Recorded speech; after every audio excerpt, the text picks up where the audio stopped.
I take it that this is not a social call, 007. Correct. You should have brought lilies. की problem थी. You wanted to record on Zoom, sir. That's the point. Why is the meeting being recorded anyway? No, Huh? I meet Sanjeev लगा to दिया. host. He'll cold open it in any way possible. We can just we can use Dhruv's voice as Yeah. Shut up. Blofeld. Blofeld, हाँ. Blofeld, हाँ. बकवास एक मत cat करो. चाहिए था, एक कैट चाहिए. एक क्या cat? कैट चाहिए इसके लिए. चलो ठीक है. Bye. See you guys. To you, sir. Dhruv with this baritone saying bye bye. Yeah. Bye. Invisible man saying bye bye. See you. Ours, as you know, is not a perfect world. May I? That's why it's so refreshing when something really perfect comes along. Like Diet Coke. Tastes great straight or on the rocks. Yet it's just 1 calorie. That's why Diet Coke is the perfect soft drink. For an imperfect world. Just for the taste of it. Diet Coke. You both rewatched क्या? These two movies, Living Daylights and Yes, मैंने yes, तो, I हाँ, did. I watched both. Yeah. I only rewatched Living Daylights. So License to Kill will again be a memory challenge for me.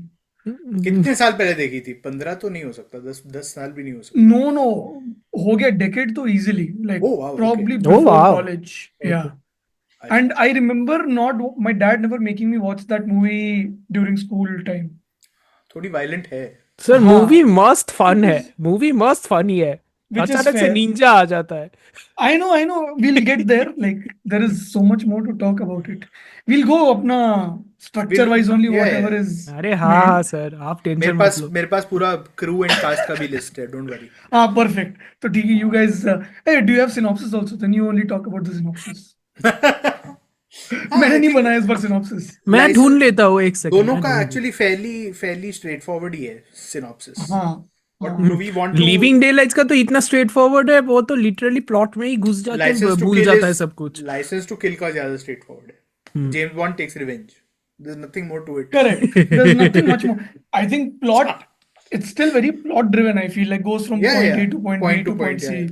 अरे it is essentially, मुझे finally समझ में आ गया. वो Richard मेबॉम ने ही तो लिखा था माइकल जी विल्सन के साथ. Wilson is a huge Yojimbo fan.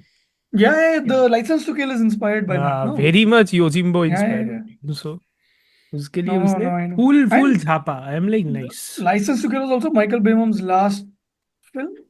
I think so. Yeah. Richard Maybaum's last movie. हाँ, He died in Richard 91. Maybaum का लास्ट फिल्म था, क्योंकि उसके बाद आई थिंक आइदर मर गया या नहीं मर गया 91 गया, He हाँ, passed मर away only probably. हाँ, passed away. Uh, फिर उसके when- बाद when the- परविस और Also वेड का John entry. Glenn's last film essentially. yeah.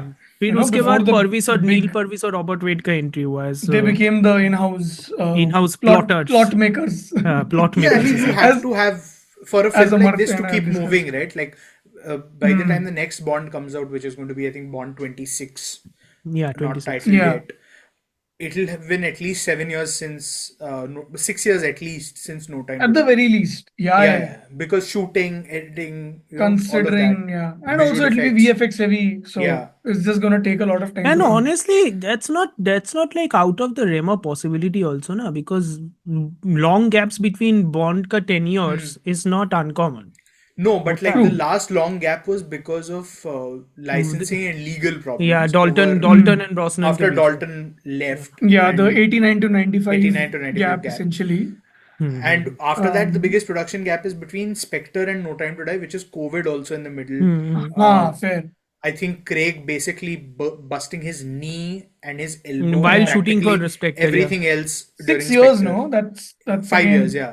5 years. And there was a lot of negotiation over whether he would 2015, right? 2015 and then 2015, yeah. 2020. 2021, yeah. 2021, sorry, yeah. Yeah, that was September remember 21. because Amartya and was Yeah, basically मेरा तो debut. intro ही हुआ podcast. Bond से. Yeah, Yeah, मेरा तो yeah. intro ही हुआ Bond he से. entered podcast with that And Bond it episode. made a sizable amount of money when it came out for a movie that was coming out on the back of COVID.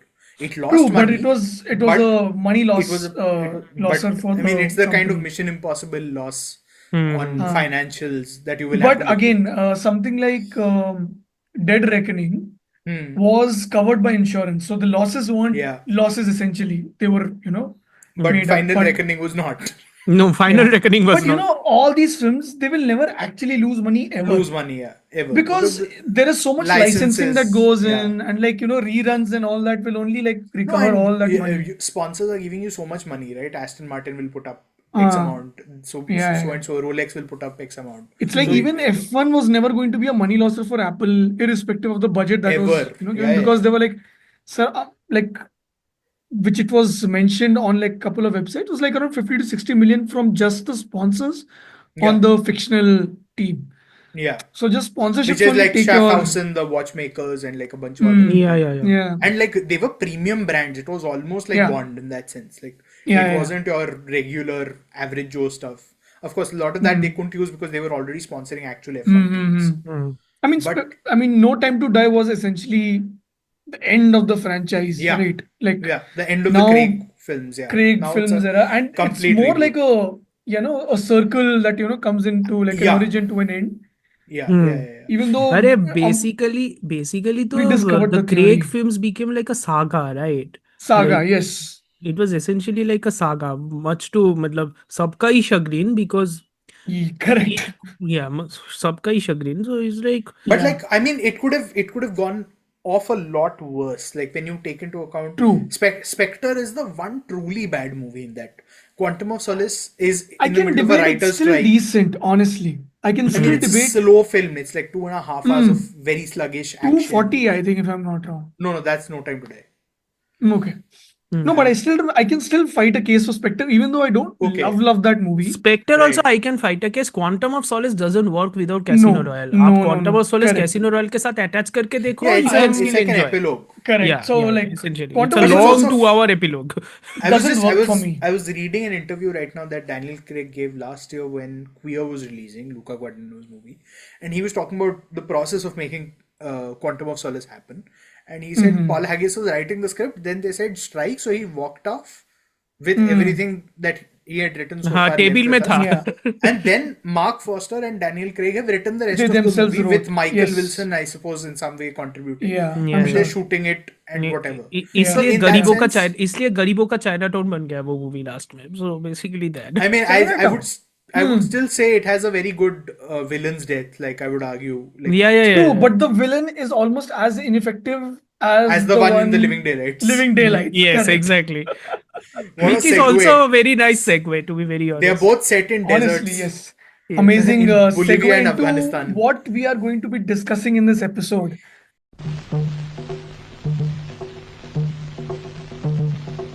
जादू मंतर जादू मंतर जादू Mantar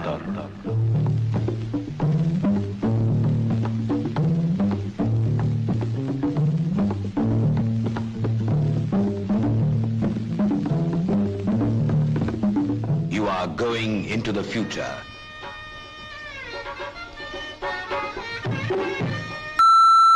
You talking to me? They always be these clothing. என் பேர் மாணிக்கம் எனக்கு இன்னொரு பேர் இருக்கு Talking to me? So this episode, okay, let's start with the very calm, warm hello, because it's all of us going to be, slowly talking about Timothy Dalton's Bond movies, the two of the films that he's majorly done and nothing else. And then we'll also end with a little what we think about Denis Villeneuve's involvement in the next Bond film, essentially.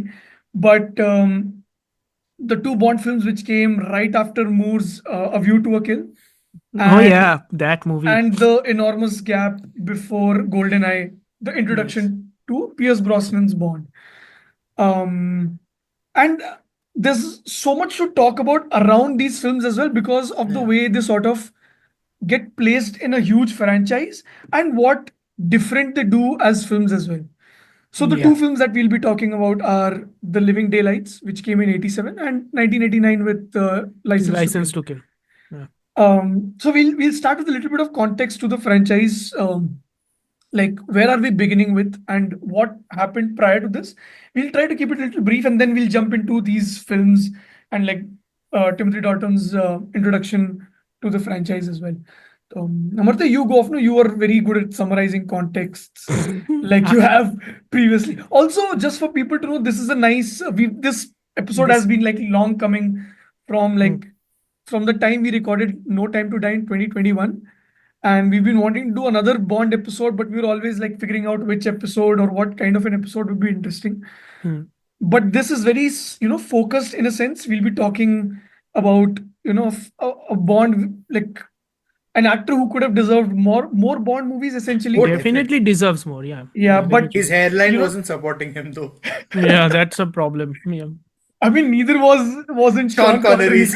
Yeah. but he wore a toupee and like got through Yeah, it. yeah, yeah. But again, interesting Bond choice as well, and the way the films played out as well as his characterization, very interesting. But Amartya, please sum up the context if you can, from A View to a Kill to this. No, essentially it's like 85 View to a Kill comes out, which is Roger Moore's final movie as James Bond. If I'm not mistaken, he must have been 69 years old or something. 59. 59.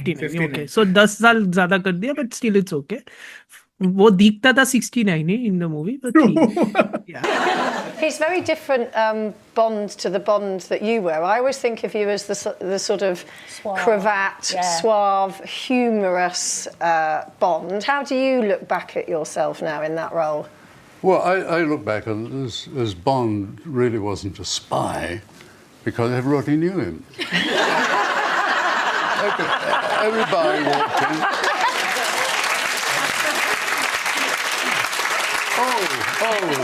Commander Bond, James Bond, 007, Martini, not so. The Bond now is very physical. He does a lot of physical stuff and stunts and stuff and things like that. Did you do any of your own stunts in the films? I did a couple of the love scenes.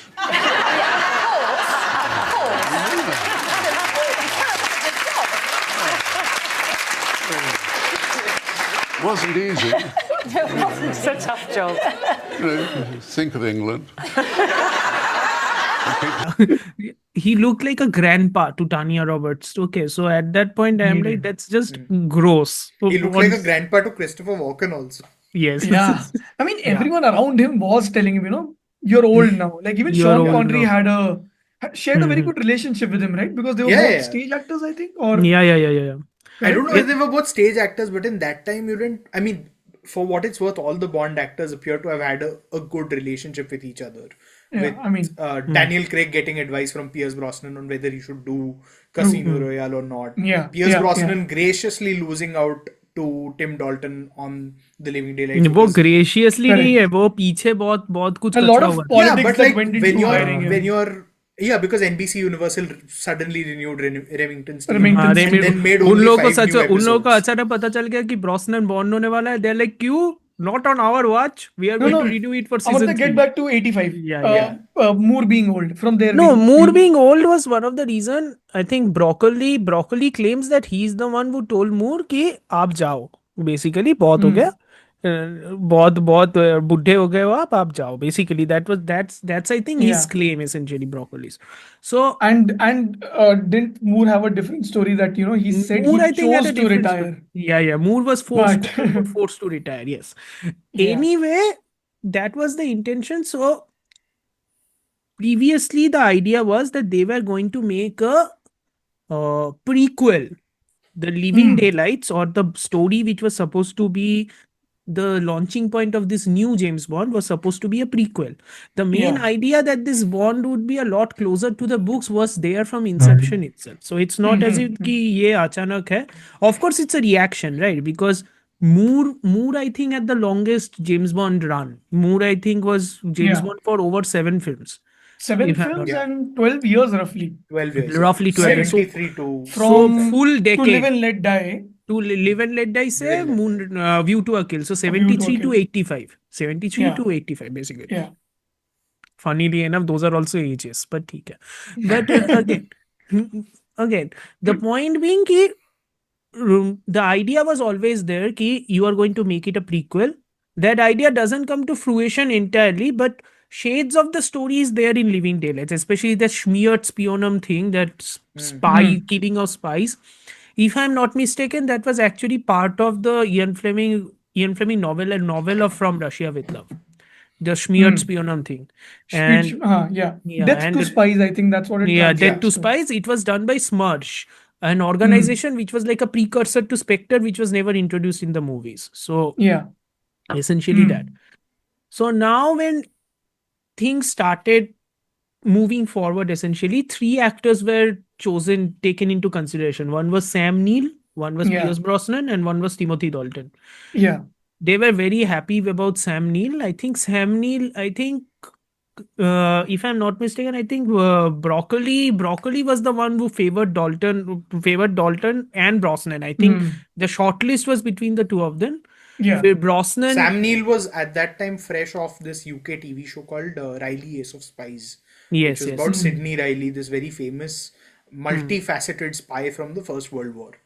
So yeah. I think that was what got him into the room, because otherwise he was a New Zealand born. Yeah, he was a actor. New Zealand born guy. Yeah, exactly. Though even- Lazenby was also Australian, and he had Dalton is been also born. Welsh born, actually. Yeah, Right? but Yeah. If I'm Wales not is wrong. part of the larger island. So Yeah, but like if I'm not mistaken, like Barbara Broccoli and Wilson were impressed with Neil, but Broccoli Senior, Cubby Broccoli wasn't.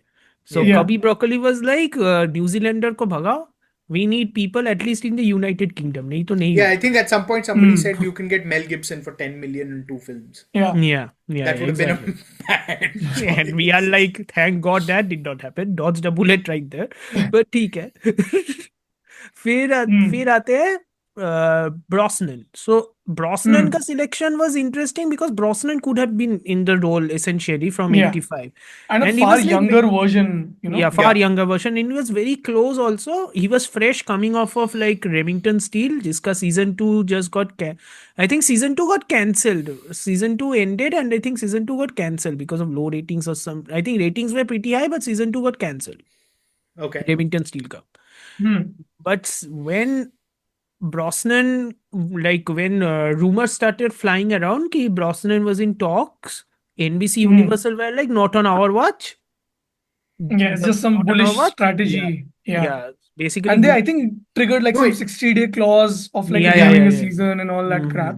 All Also that And because eventually- the ratings spiked when the news came out. that when the might be news came Bond. out ki, The yeah, ratings he on was Remington Steele becoming spiked. Bond, which is understandable, right? You are essentially watching Yeah. somebody who is becoming who is going to become James Bond. So you Yeah. want to be in the playing field when something like that happens. Hmm. That's what people thought. So NBC Universal essentially renewed season 3, and Dalton and Brosnan couldn't get out of his contract. Hmm. And finally, I think they had a choice between, I think, Dalton and I think another English actor named Bathurst. But even Bathurst was like Yeah. one of Robert the- Bathurst. Yeah. Robert Who Bathurst. But I But think from whatever I've read, they were just using that as a They were plot just to using get that, Dalton yeah, to yeah. sign Dalton the to agree deal. to that. You know, yeah, we are they're looking at other essentially actors essentially looking at actors, but they Yeah. wanted Dalton anyway. Yeah, they So- were just like telling if you don't sign, this guy's also waiting in the wings, Yeah. But That kind of essentially they were strategy. like waiting for Dalton only, and even Dalton finally acquiesced. He's like, Yeah. मतलब मैं James bond नहीं करूंगा तो और कौन करेगा? Literally at this point, मतलब Yeah. हाथ में है. So he basically accepted essentially what we got. And Yeah. more interesting to me is the fact that the director. I was joking a few days back few days nahi, yesterday only John Glenn is essentially like David Yates of the Harry Potter franchise. He became like the Essentially, yeah. trademark director. He's done He's- what, like 7, 8 films, if I'm not Yeah, wrong? he 7, started I out think. as an editor in On Her Majesty's Secret Correct. Service. Yes. Then he did editing and second unit direction in, I think, Spy Who Loved Me, Yes. Moonraker. Yes. वो Roger मूर के films के time से he was like the second unit director, and he essentially Yeah. rose to the ranks And became the director. and he became the director for Octopussy, For Your Eyes Only. I think he started from For Your Eyes Only. For Your Eyes Only, he directed 5 films. He directed 5 films. Is it? He Okay. Yeah. He started from For Your Eyes Only. He did Octopussy, which Varun absolutely despises. He also directed A View to a Kill, which all of us despise. But I don't think any of it is the director's fault. I think काफी अलग सारी No, चीजें you हैं also have Indian. to look at it in cultural context. This is the time Star Wars has taken off, so people are responding to that kind of. Moonraker, of course, is the first film of Moonraker that is like kind. reaction to Star Wars only, essentially. Absolutely, but then this whole Silicon Valley boom happens, and people are like, Hmm. "Oh, it needs to be more techno-driven, kind of." And again, you see that in the later Craig movies as well, especially with Yeah, something yeah. like Heracles in No Time to Die, which Hmm. nobody is able to figure out what the damn hell that toxin or that bioweapon Yeah, is yeah, supposed yeah, to yeah. do. Hmm. Right? It's Yeah. because it's It is supposed to be interesting like a in that moment. re-engineered virus. It was supposed to be like an Sir, I don't engineered want to virus. I'm understand. like, yeah. I'm like, wow, man. Okay, man. Yeah. Yeah. Yeah. But yeah, So, and I think so Glenn becoming like a trademark director was both a boon and a curse, because for a franchisee that was supposed to be like, I don't know, pioneering essentially a genre from the Spy 60s. genre in itself. Yeah. They essentially became quote unquote complacent to a certain degree. Hmm. They became the followers rather than the people who are essentially Yeah. becoming the trailblazers. They became the followers. And in You the know 80s, yeah. what? Sorry for interrupting, but No, more bolo. so it felt like John Glenn was servicing whatever the actor demanded or actor was doing. He More than never. that, I think the producers demanded, because again, Yeah, it Bond. felt so like I feel like I think it's a very good strategy, because I think they did the same with Peter Hunt as well with Honor Majesty Yeah, Secret Honor Service. He was Majesty an Secret editor Service. before Yeah, and then became a exactly. director with Hmm. Honor Majesty Secret Service. But I feel the idea of someone in-house also puts like a lot of control for the producers. They can Yeah. essentially be like, we are getting subsidies from a place like this. Let's just go there and make We something. see that in India also, right? Like Yashraj. True. Yashraj is like infamous True. for this shit. So Yeah. it's like But hota hi rehta hai. here I still feel the director was much more creative with what he could do in whatever Yeah, because he situation was he was put responsible in. for the stunts, right? He was the second unit. He Absolutely. was responsible for Yeah. the stunt work and all that Yes. stuff. So Yes. और कुछ होना हो, all the stunt work and all the action set pieces looked Yes. like competent to borderline great. So it's like that range was always there. But the other point was supposed to do with acting. Like how acting was so starkly different from Moore's. Like Roger Moore was basically Campy. projecting a lot of his acting. Yeah. Like get his eyes a little closer and make his eyes a little bigger and like project the dialogue. His action Make those was more quips, Nukkad natak type. Yeah, exactly. Yeah, And he was Dalton way was more more- theatrical. Just called He was Roger way more Moore. theatrical in a way, yeah. theatrical, but then Dalton's was much more like, nonchalant. Like he was not suave at all. Like he was Not like, at all. don't look at my jawline. I know it's cool. Dalton was very intense. Dalton was Yeah. brooding. A Bond Dalton that is was closest it comes to Fleming's Yeah, Bond. Fleming's so Bond. far. Yes. I know Yes. people like Craig a lot, but if you want to look at accuracy, Yeah. the way Fleming writes Bond is the way Dalton plays. in the way Dalton Yeah. plays him, and Yeah, more like, yeah, and yeah. also the fact that Craig's Bond is essentially Dalton's Bond just reimagined. He's the proto version. He's the proto version. I think he was a great bridge from Moore to Brosnan as well. Yeah, to exactly. a larger extent. Till because the even Brosnan movies also lapsed into the same mistake. I mean, it Same became mistake like that the the- Moore films did. Yeah, Moore films did. Correct. Like it basically made the franchise and then destroyed the franchise essentially. Yeah. I mean, you can debate about it, sure. Like, there will be fans who appreciate Die Another Day as well, which is fair enough. Sir, there is an Aston Martin and a Jaguar XK8. 10-year-old me will love that shit. I'm sorry. Absolutely. Like even I enjoyed Die Another Day when I watched it, because I was like, because it was easier for me to follow as well. Exactly. I remember watching Living Daylights. Tomorrow Never Dies. No, Living Daylights in 2006. Like, to Okay. be honest. Oh, wow. And then essentially I couldn't follow anything that was happening. Yeah. You were like, So- Mujahid kaun hai? like, I Feroz had Khan no की picture से clue. कहाँ आ गए लोग? कुर्बानी. Such a niche reference. But Yeah. no, my point being, I didn't get it. And Brosnan's movies were much more reaching out to me as a viewer. Like, since GoldenEye, I love GoldenEye. And then I didn't enjoy Tomorrow Never Dies. Yeah. Which works very well today. You're Which like, works yes, very well Mediacorp, today, yeah. This is Rupert Murdoch. Fuck. Yeah, Rupert Murdoch, yeah. So, I mean, there's a lot to discuss. We'll just straight up jump into Yeah. Living Daylights and we'll just Yeah. go with like a couple of lines about our, opening thoughts Yeah. about these movies, and then we'll just jump into, Living Daylights. discussing about this movie. Skydive like they do So, onto Varun, the you want Rock of to, Gibraltar. give your initial thoughts about Living Daylights? Synopsis with Aldo, just for I'll just like briefly sort of sum up the movie. Yeah. Made in, of course, 1980, released in 1987, directed by John Lenn. The Living Daylights basically follows James Bond from a training exercise on the Rock of Gibraltar, or the Rock, whatever you want to call it, into this situation in Eastern Europe where a Russian general wants to defect to the Western Allies, and whom he shoves into a pipeline and manages to get across to Austria. And then all hell breaks loose when some people come back and kidnap the general, and in the middle there is an American arms dealer who likes to pretend to be a general based out of Tangier. There is a bunch of mujahids in Afghanistan led by a man called Kamran Shah, played by Art Malik, who our Hindi film watching viewers will know as Milkha Singh's father from Bhag Milkha Bhag. He was also in Mirzya last, I feel, if I'm not wrong. Oh yeah, he may have been in Mirzya as well. No, pretty sure. But okay, he's also in the new The Woman in Cabin 10 film with Keira Knightley and Guy Oh, Pearce. good lord. You seen that movie? I watched the I first 10 tried minutes. watching, couldn't finish it. So Okay. So through all this, James Bond is accompanied by a cellist from Eastern Europe called Kara, played by Mariam Diabo.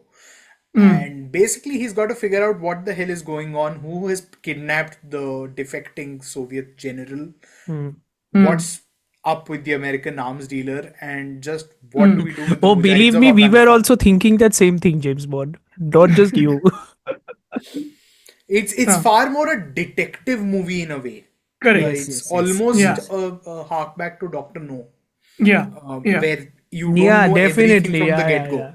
Otherwise, everything is stepped out for Bond that, bro, this is the villain, this is the guy, this is the It girlfriend doesn't that you must clear-cut sleep tell with. you who's who, because even I was wondering for the longest Actually, the time, problem with the Living who's who, Daylights is what's that what. there is no villain. The film doesn't have an act, and that is where it completely collapses for me, because the point is always to have a strong counterweight to Bond.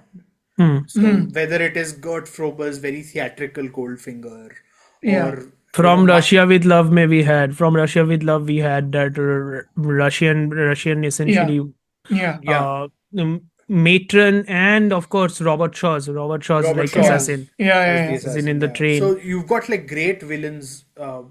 Sean Bean in GoldenEye. GoldenEye. Oh, I love that that. last line is for England, James. He's like, For "No, England, me." James, And he throws him onto the satellite. and It's great. even in Finest the mood endings. in the mood stuff, right? Like Spy Who Loved Me had a pretty good villain, if you think about it. I mean, For Kurt Your Eyes Jurgens. only begins Yeah. with him dropping Him throwing Blofeld into a chimney or something. Chimney, yeah. That is For Your Eyes Only, if I'm not mistaken. And Blofeld in a wheelchair. He's anti-disabled people. Bond is very problematic in For Your Eyes. For Your Eyes Only is the closest, I think. That is like proto Timothy Dalton Bond only in a way, because For Your Eyes Only is like Moonraker was so far out of left field. They were like scale it the F back. Let's just get back to our roots Scale and it the try F to do what we throw do people well. down chimneys. Throw people down. Telly Savalas and Donald Pleasance both playing Blofeld in The Sean You Only Connery Live Twice. stuff. And Telly Savalas was in On Her Telly Majesty's Savalas was in On Her Majesty's Secret Yeah. Service. So great villains, all of these guys. Mads Mikkelsen, you name it, they've got it. Except if you're called Rami Malek or Christoph Waltz. Jonathan Price was quite good in He Tomorrow was Never good, great Dies. fun. Yeah. Sophie Marceau as the Sophie. villainess in The World Is Not Enough. Yeah, if you compare all that, Spoiler alert. if you compare all that, like Joe Don Baker as Whittaker. Whittaker is cartoon. Cartoon is an he's terrible. But I think they're also playing the Americans for laughs in that moment. Yeah. But then somebody has to be the villain, right? And Kamran Jorgen Shah is Crab, not the villain. Jorgen Crab is essentially he's a Verhoeven regular, by the way. He's also in I think this movie, The Fugitive with Harrison The Fugitive, Ford. But he's mostly a Verhoeven regular, and he is, I think, he's good as the defector, but in the third act he's essentially like boilerplate villain. So Yeah, he's matlab- still very comical only. Like, Yeah, you know. Yeah. And then there's John Rhys Davies. You don't know good guy, bad guy, but you know him as Salah. And in that time, at least, an actor's personality from one character would always carry on to another, unless you were a proper character actor who was changing characters in every movie. I would have actually preferred if Rhys Davies was like marketed as the chief villain in a way, like what the story actually intended. Like the red herring was that Leonid Pushkin is the He's the one who villain, is yeah. essentially Yeah. And Rhys Davies has that aura, right? That he can carry the villain a villainous role kind of, which in No, the he really does. Even his delivery is so Yeah. out there, and like he's in the Moore movies again, Yeah. because this is the Cold War era. In the Moore movies it was General Gogol, right, who also has a cameo Correct. towards the end. I think he was unwell. That's why he was not in this Yeah. film. Otherwise, he was supposed to be a He much was more much more meaty bigger role in this. Yeah. Yeah. So, but like, sorry, bolo. Amartya, complete. No, bolo. It's okay. What I was saying Finish was your like thoughts. to me, all of it is like just too insipid. Mariam Dabo doesn't make for a good Bond girl. She's not impressionable. She's not. I mean, she's not attractive to me. I mean, she may be attractive to other people. She's a very famous model still. So it's just none of it works for me. Like Dalton's great. He is a Dalton is solid- exceptional. Like He's properly, excellent like, actually for me. evil. Like he Excellent. tears Yeah. that woman's clothes off. Yeah. And you really start to see the nasty side of Bond come to the fore. Correct. Whereas in Thunderball, they were passing off sexual harassment as funny. That was Yeah. the Connery thingy, right? Connery, He played yeah, also that way. Dalton Exactly. plays it as ruthless. He plays it as ruthless, semi-evil almost.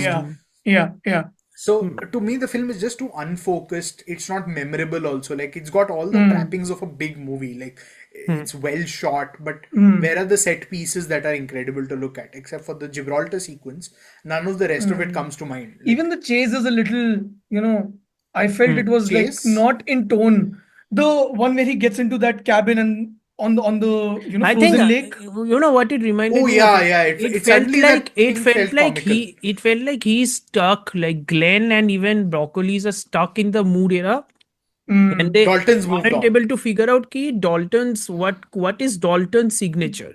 Correct. So Yeah. it feels like stuck in between those two because Yeah, Dalton yeah. is also wisecracking in the car, like he's saying, Yeah. "I had a few optional extras installed," and Yeah. all that one-liners, and I'm like. You're good at delivering those one-liners, but they clearly feel like they're written for a mood analog of Bond. Essentially. Yeah. They're not written for the you. one liner that lands for him is when he does the James Bond bit right Yeah. at up Oh, yeah. top. Yeah. Which is again completely different. Craig does it right at the end of his first film. And he wounds Jesper Christensen in the leg. And this guy is like informing this woman, and then he has that smile. Make that two, yeah. and he puts the phone down. Yeah. I thought that was a good line to hit with that character. Like he's funny, he can be jocular, but he's also intense, and and the film doesn't add up to it. For me, it just felt like, okay, things are happening. This person who lives in Eastern Europe doesn't know who the Mujahids are, which is very funny because for 10 years. हाँ उसपे आ रहे हैं Yeah, when we'll you go to get that at into the end of it. Yeah. This So movie has major it's also a film issues. that's trying to be very topical, Yeah. Yeah. which is But very it tricky. clearly, Yeah, because it it's doesn't not have the landing it chops that for well. it. Yeah. Yeah. Amartya, you want to go with your initial thoughts? So my thing is when I had seen The Living Daylights, I think when I did that massive binge, like before 2021 ka podcast Yeah. appearance, I did that Yeah. massive binge. Okay. I So remember. yeah, that was the time I think I rewatched Living Daylights for the second time. First time I rewatched was like in 2006 or 7. So first time I watched. So after that was the second rewatch. So second rewatch I was still liking it, but I got some of the main issues that were there. एक second, audio leak हो रहा है क्या? No. It's all No audio leak, no? Okay. So Yeah.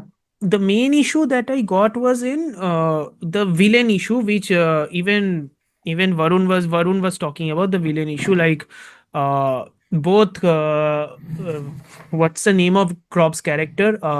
Koskov. Georgy Koskov, Koskov. yeah.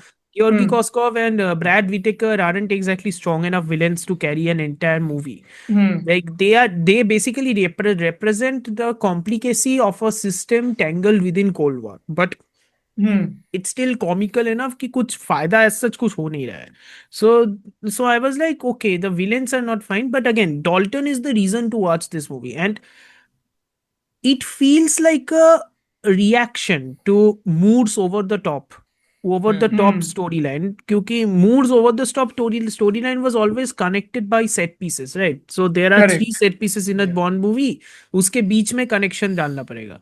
So that's how plotting, at least towards the end of those movies, like Maybomb would do that. Like Maybomb would select a country, India में जाएंगे, ताजमहल है, दिखाएंगे ये ताजमहल सब. नहीं sir, Udaipur.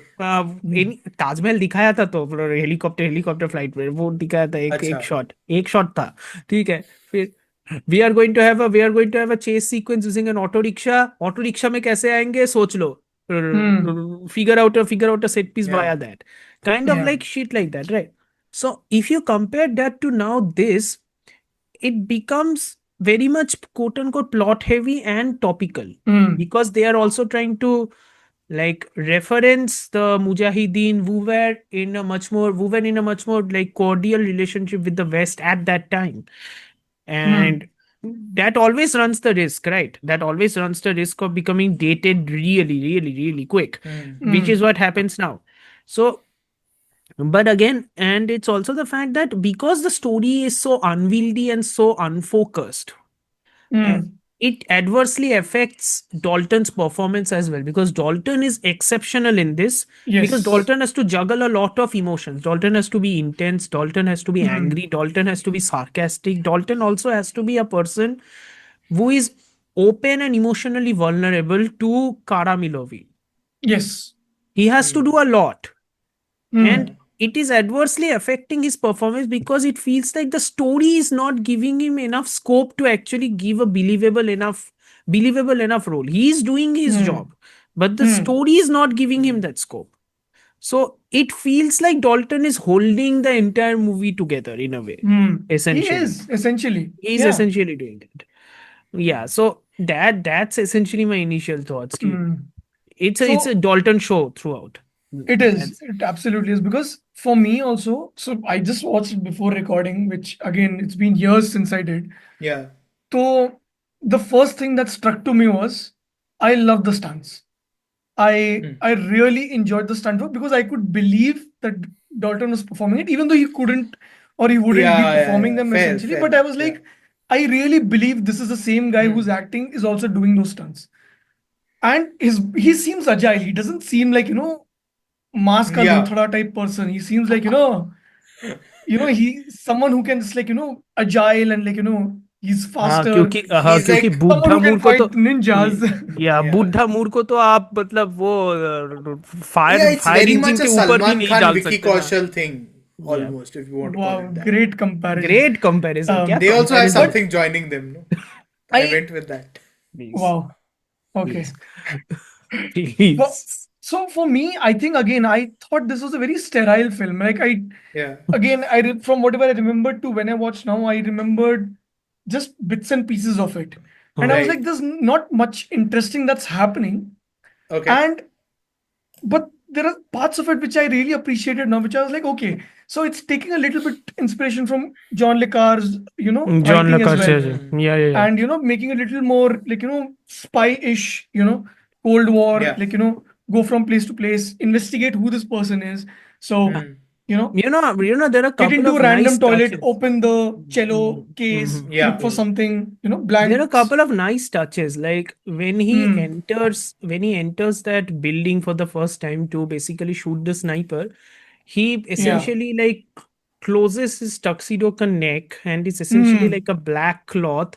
He almost seems like a church ka minister, except that minister ka white sash is not there. So he's essentially like a quote unquote angel of death in a way. Like those are some really nice touches in this very unwieldy movie, which again I admire that. Same. I think there was like things that I really admired. I think earlier I was just thinking like how the camera work and editing is just so serviceable. It's not Yes. doing anything, but I thought it got little better towards the end, especially when it goes to Afghanistan and all those. So I know it's still a little lethargic in its approach of like, setting up a wide and like then cutting to close and then going to back to a wide and all that. I was like, did I need that information conveyed to me, or could we have moved on, I earlier? mean, Because but I'll come in with a counter to that, which is that Sure. we are used to, as a generation, we are all three born in the 90s, so we're used to Bond being almost a prestige picture. Almost. At that time, they were very much your mid to slightly high budget kind of movies, which weren't big movies in terms of how they were mounted. They were expensive, but Yeah. they were not the most expensive film being made at the end of a year. Sure. Whereas not Skyfall maybe, but certainly Spectre and No Time to Die have been two of the most expensive movies Expensive made films. in Absolutely. Hollywood at the time that they were being made. I think Yes. Spectre cost something 250? like 250 or 300 million to Yeah, make, which yeah. is an insane amount of money to throw at a Yeah, movie. yeah. Even when you made $1 billion on the last one.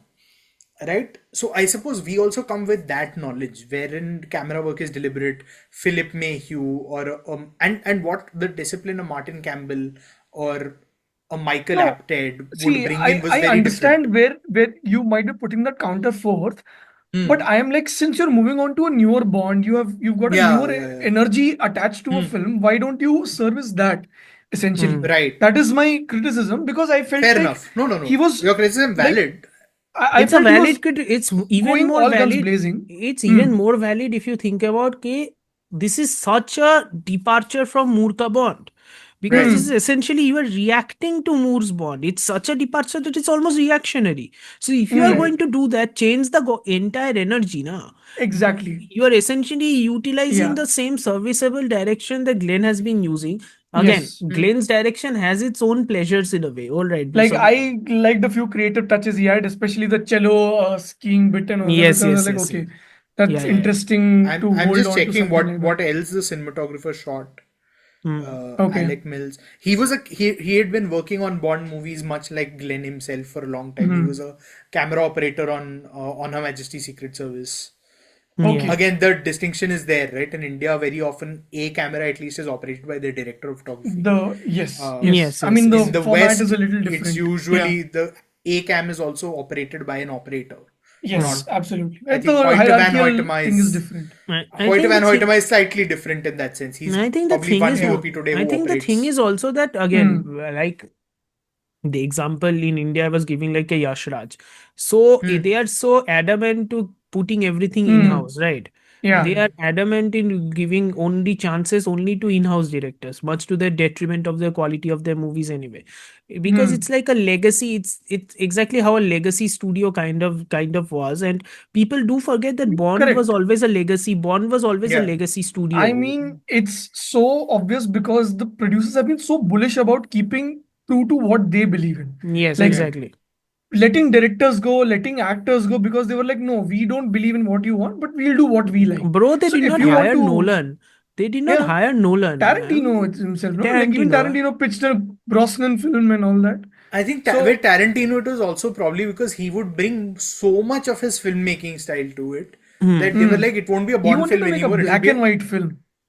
So He all wanted to of make that a is such a black and white. challenge. Yeah, True. it's But I'm like saying they don't needed a house service- style. They Correct. needed a house style, and that's what it Correct. was. They Correct. needed a house Absolutely. style. I think that has also changed after Cubby Broccoli passed away. Correct. Right. When In a way. Under Barbara took Michael over, Wilson and essentially. under Barbara Broccoli, the Yeah. directors clearly have more of a say. Otherwise, see, Broccoli himself would never have hired Roger Spottiswoode, Michael Apted, Lee Tamahori, even what's his name? Mark Forster. Mark Foster. Sam Martin Campbell, Mendes. he would not have hired. Yes, Sam Mendes. Mendes. So I mean, like the story goes that Daniel Craig drunkenly offered him the job without asking. Is it? I don't The know. Broccolis, yeah. He apparently got hammered at some Christmas party and said, "Would you like to make the next Bond?" They had done Road to Perdition together, which is a great Correct. film, Yeah. shot by the legendary Conrad Roger Hall. Deakins. Roger Oh, No, no. no, Conrad Hall, last film. I didn't know that. Deakins took over, I think, with this one, Jarhead? Revolutionary Road. Okay. Or maybe Jarhead. Maybe Jared, yeah. But Connie Hall won an Oscar for Road to Perdition. And that shot of just Paul Newman looking down. He's lit from like here Hmm. with very soft lights, and it's raining, and it's that proper 30s Chicago gangster movie. I've seen that image. Like it's super Such a popular. haunting film. Anyway, so yeah, he drunkenly offered him the role, and the next morning when he got sober, he told the Broccoli, "So I offered Sam Mendes the next Bond movie," Yeah. and they were like, "Well, is he going to do it?" Hmm. As opposed coming to back this, to right, wherein it was very Living much Daylights, yes. we It already was had like- these guys with us, so let us just Yeah, essentially, it's but like, it was like like they are circus. climbing up the ranks in a way because he Correct. had been there from a majestic. Correct. Yeah. Yeah. But I want to specifically speak about the opening sequence, which I thought was just super well done for considering it was an introduction to a newer Bond. So let's say even though they've had like 3 Bonds, the previous Bonds were there for so long that they was very impressionable to the audiences. Yes. I thought it was a very good touch of the way they introduced the actor. I mean, it became a slightly meta in its approach because there are these 3 agents essentially, 003, 004, and 007. 007. Yeah. And then you don't know who's who at that time.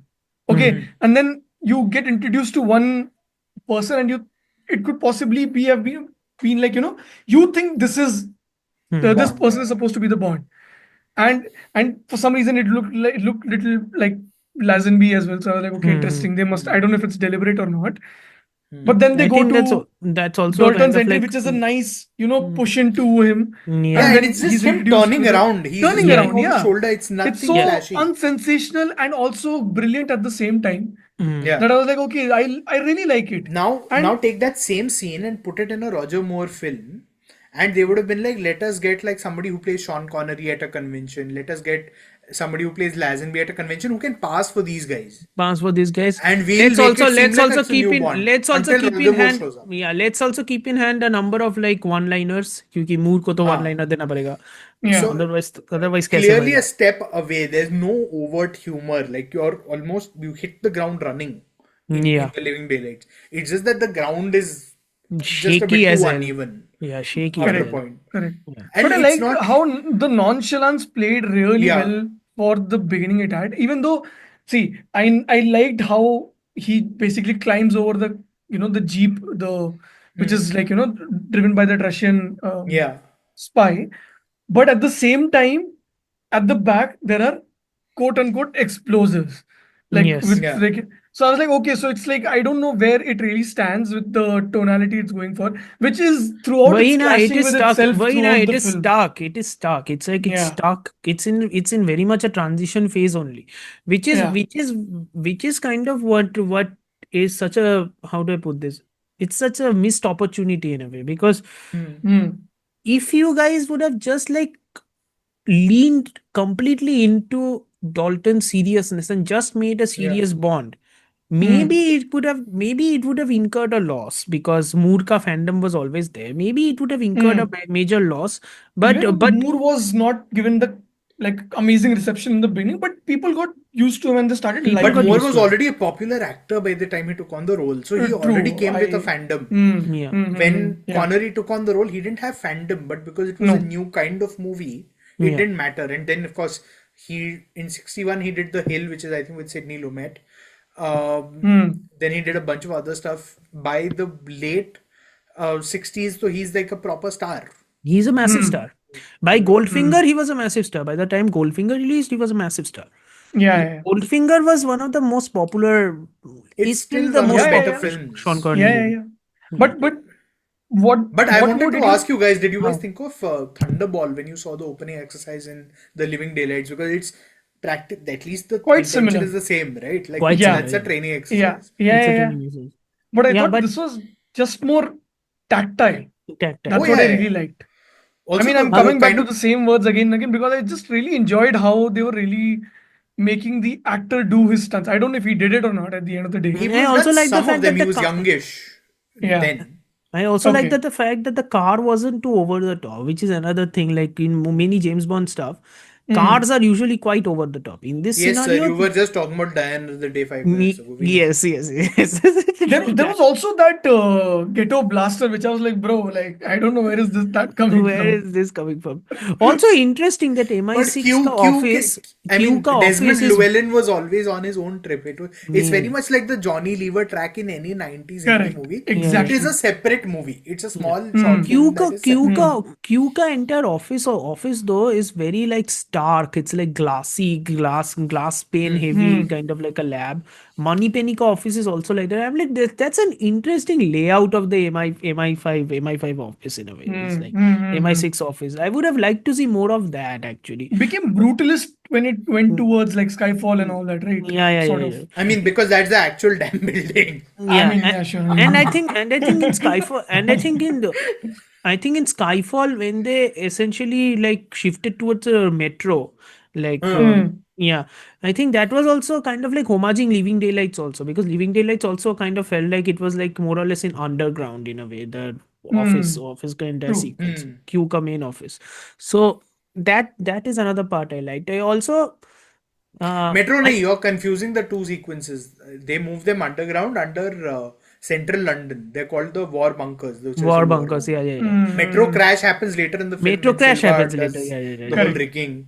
हाँ तो Insane stunt. That is war bunker का layout essentially reminds me of Yeah, Living yeah. Daylights only, because I think that was a deliberate homage only in a way. I Except also in that Q doesn't have an office. वो gallery में मिलता है. yes, but Continue, again, Martha. no, it's and also not too many like fancy gadgets. Like Bond only has one gadget, and that's like a key fob, in which Correct. yeah. Which basically, Yeah. doesn't like what does it do to people? It's kind of like It's a smoke it's like a smoke bomb. Yeah, essentially. but it makes you inactive essentially in some sort of way. It stuns you essentially. I'm like, Stuns, that's still yes. okay considering the amount of gadgets we got in the James Bond movies. These are like tame. ये फिर भी Yeah, ठीक है. like some of it was like an exploding wristwatch. Yeah. Some of it, you were like, I mean, I okay, think in come on, license Sir, it in becomes You Only even, Live Twice, even better, I feel. In You Only Live Twice, Sean Connery was flying essentially a Doraemon ka helicopter. Oh, I'm yeah. sorry. Sir, in From Russia with Love, he was wearing a bloody jetpack. Yeah. But Russia with Love somehow works, I feel. Oh, it does. I mean, that's also 100% directorial does. conviction. Yeah. Terence Young, I think, directed from Russia. Yeah, Terence Young did some damn good. He has like the best directing. I mean, Martin voice. Campbell, of course. Martin Campbell, of but course. with GoldenEye and Casino Royale, he's made two of the best films. Two of the best. Correct. Yeah. Peter Hunt I quit think- while he was ahead. He was like, I made. Yeah, he's like, I I've think made the the main- best. I'll say the bye-bye. See you. main problem with Living Daylights, I think all of us agrees, is the Afghanistan sequence, because Okay. it's like too far added on. It's like a third act को fourth act बना दिया. Basically, third act में extra And fourth act that they they. at the end, that epilogue also becomes like another act, yeah, I essentially. was like, the God, killing of this- Brad Whittaker. Yeah. Yeah, was why like, doesn't this okay. movie end?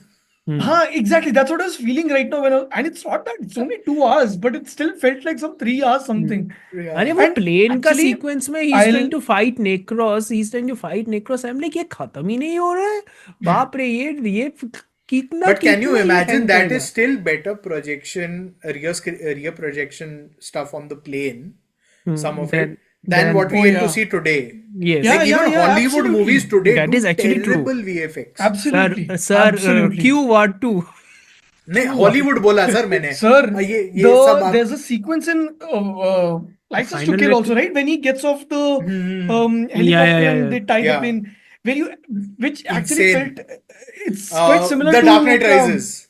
Yeah, and even Yeah, apna, this thing, yaar, Mission Impossible: Final Reckoning, yaar, the plane to Oh yeah, plane, the plane to plane, Yeah. yeah, combat. yeah, action. But yeah, whatever you were speaking about the plotting to Afghanistan. No, the plotting to Afghanistan is the place where we all agree that it's the weakest. I think the idea itself was still fine, but I think they just lost the entire quote unquote plot of the movie and what's the resolution. Like, ये opium खरीद रहा है, ये कर रहा है. I'm like, I was like, what is this plot? Matlab, I genuinely wanted to ask, like, what do you want to say? I don't understand anything. Yeah, it Like, feels very and much even like though a I was first watching draft it in kind one of. go. Yeah. Yeah. It's But- more. but my It's more like problem is Richard less- Maybaum was like Richard Maybaum and Michael Wilson only Wilson, wrote yeah. it, and the two of them were like, we are still putting it within the Cold War, even though the Cold War is ending. Even though the Cold War is ending, by already ended. That more is or less. no 87 80, 86 is when they probably wrote it and shot it. Yeah, yeah. So Yeah. Soviet collapse is still 5 years away. The big sort of 89, moments yeah. are still 89, License to Kill Yeah. time. You can't tell the future. But I feel like the Whittaker subplot is, like, to me at least, the biggest problem in the film. Because Okay. Jordan Baker is like too Jordan Baker is too Campy. cartoonish for his own dude, good. yeah. Campy for Have his you own had good, like yeah. a sugar high or Did you something? think I they don't were know. doing a recall to like Goldfinger essentially in a certain way? Where Felix Leiter is like this happy? No. No, like some- Jordan Baker. Brad no, Whittaker, Jordan not Baker is Felix not Brad Leiter. Whittaker. Goldfinger. No, Brad Whittaker as a characterization. Yeah. Oh, you mean you- he was like a new No, I Goldfinger don't type? think so. I don't think so. Do you think they were trying to do a play on that in some way? I don't think it was that deliberate. I thought they were just trying to, because to me the Russian part and the Afghan part fit well. Yeah, Okay. Even the though Whittaker Afghanistan part looks- doesn't Oh, fit. absolutely. Afghanistan Whittaker looks part nothing like doesn't fit. Afghanistan. I can forgive that. चलो वो मैं माफ कर दूं कि वो तुम्हारे ठीक है, अफगानिस्तान वो में छोड़ो, वो palm छोड़ो। trees हैं One वो second. मैं माफ कर दूं I still have to appreciate how stupidly funny was his introduction though. Him standing like a statue amongst Yeah, it is hilarious. Napoleon and all those dictators Yeah. and all those. Oh I yeah, was he's, like, he's very those are, funny. like, funny. But that's That the is thing, funny. he's not. He's for an Austin Powers movie. He's not in a James Bond True. movie. Not in a James Bond है movie. ना? Which is He's a supposed to be problem, na, if you in The think Spy about- Who Shagged Me or whatever. One of those movies. You know the most I think horrifying moment, quote unquote horrifying or like emotionally devastating moment in a way was Saunders's death in Living Daylights. Oh yeah, Other agent ka death. killed by heavy glass. Killed by And heavy you glass. don't even get to see him. And we don't even get to see him. It is devastating in a way because it's like Saunders and Bond are essentially colleagues. We saw them in the first night. They have And there's a nice banter about Yeah. who's They have- disobedient yeah. and who's obedient, and like Yeah, how to follow orders. Who gets also, the like- job done? who gets the Correct, job almost, done. yeah. Like there is an acrimony there, which again becomes like cordial by the time they meet the second time. To And the it extent ends that on the better note of the time Yeah, that they've yeah. spent. yeah, Yeah. and then he dies. Unfortunately, yeah. I think what saves Living Daylights in a way, not saves, it helps Living Daylights is the music, mainly the Oh. songs. I messaged Varun today only. Like I thought the score was absolutely fantastic. I Yeah. didn't Like, honestly pay much I- attention to it. I- to be honest. I wasn't- Pretenders see, का Pretenders का if I were a man two का tracks. दो tracks डाल के पूरा Yes. score बना दिया. I'm like, great choice. Who's No, the- but John even- Barry's last film, right? John Barry's Is that- last film, and he has John a cameo Barry's- at the end as well, playing in Yeah, the he's the orchestra Okay. coordinator in the Uh, end. Whatever Conductor, you call sir. it. You have Conductor, watched my that's story. the Conductor, word. sorry, coordinator. And मैं आप तो ये bus बोल रहे conductor हो। बना रहा हाँ, जो भी हो. Watched and loved Maestro. Maestro. Yes, sir. Amartya's favorite Bradley Cooper. Okay, coming back to Living Daylight. My point being, Next I Bond. think there were all these very nice small touches which worked, and so was Yeah. the score, which was, I think, just amazing. Like I was listening to it, I was Fantastic like, score.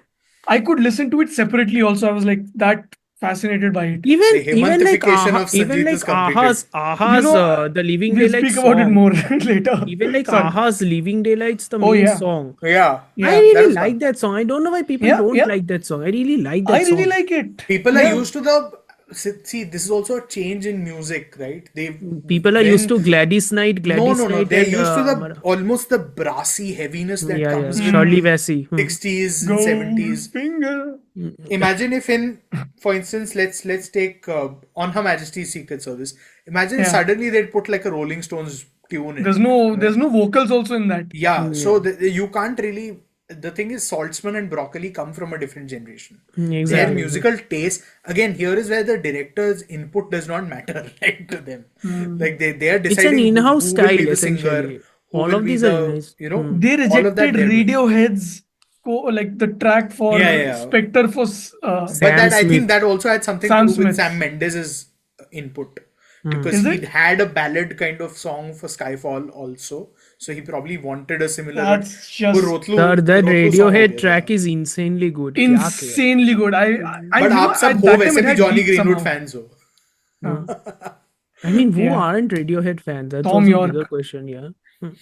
That's a But big- But Yeah, it's almost like now they're trying to keep up with the times. So Yeah. Billie Eilish gets a No Time to Die. But that was I a very good wouldn't score. be. It does. I give it full The marks. score is Score is very fantastic. basic. No Time to Yeah. Die. I'm sorry, Yeah. but like Hans Zimmer it's the laziest score he could have put together. It's him and Steve Mazzaro essentially, and they joined the movie at the last moment. Yeah, I think maybe. Yeah, Dan that's also true. Roper was supposed to do the music before. Also, I think. Was it? Also, I think in Living Yeah. Daylights. In Living Daylights, I think we can get into we can address the elephant in the room, the Mujahideen, because Mm. okay then, Yeah. I don't even know what to say about that, because it's like every time I see this movie, I'm like, this entire dealing with the politics of the time stands out like a sore thumb, and I don't know if I can blame the writers also. I don't I'll know tell you who to why I have a blame for problem with this. that. No, I'll tell you why I have a problem with that. Because in Western media, we keep seeing this idea of culture as aesthetic. Yeah, it's Correct. exoticization essentially. Exactly. 100%. So Yeah. it's the problem I was talking about with Hitman 2 also the other day. Yeah, And yeah, its yeah. depiction of Hitman 2 Amritsar is a film. Silent is Assassin the game. The game. Okay. Silent it had a sequence where Agent 47 is running around with like two pistols in what is clearly supposed to be the Golden Temple complex. Oh. Now Yeah, yeah. and it What? sort of Yeah, the game had to be pulled from Indian markets because there were like people who were really upset. Naturally, this is 18 years after Blue Star, 13 odd years after Black Thunder. So sensitivities are hurt. Yeah. And it's a religious place at the end of the day. You will not show a similar game anywhere in the Vatican, Depicting violence or something. in Makkah, anywhere, right? Yeah. Even here, the same thing. They have no concept of what the Mujahideen are. Yeah.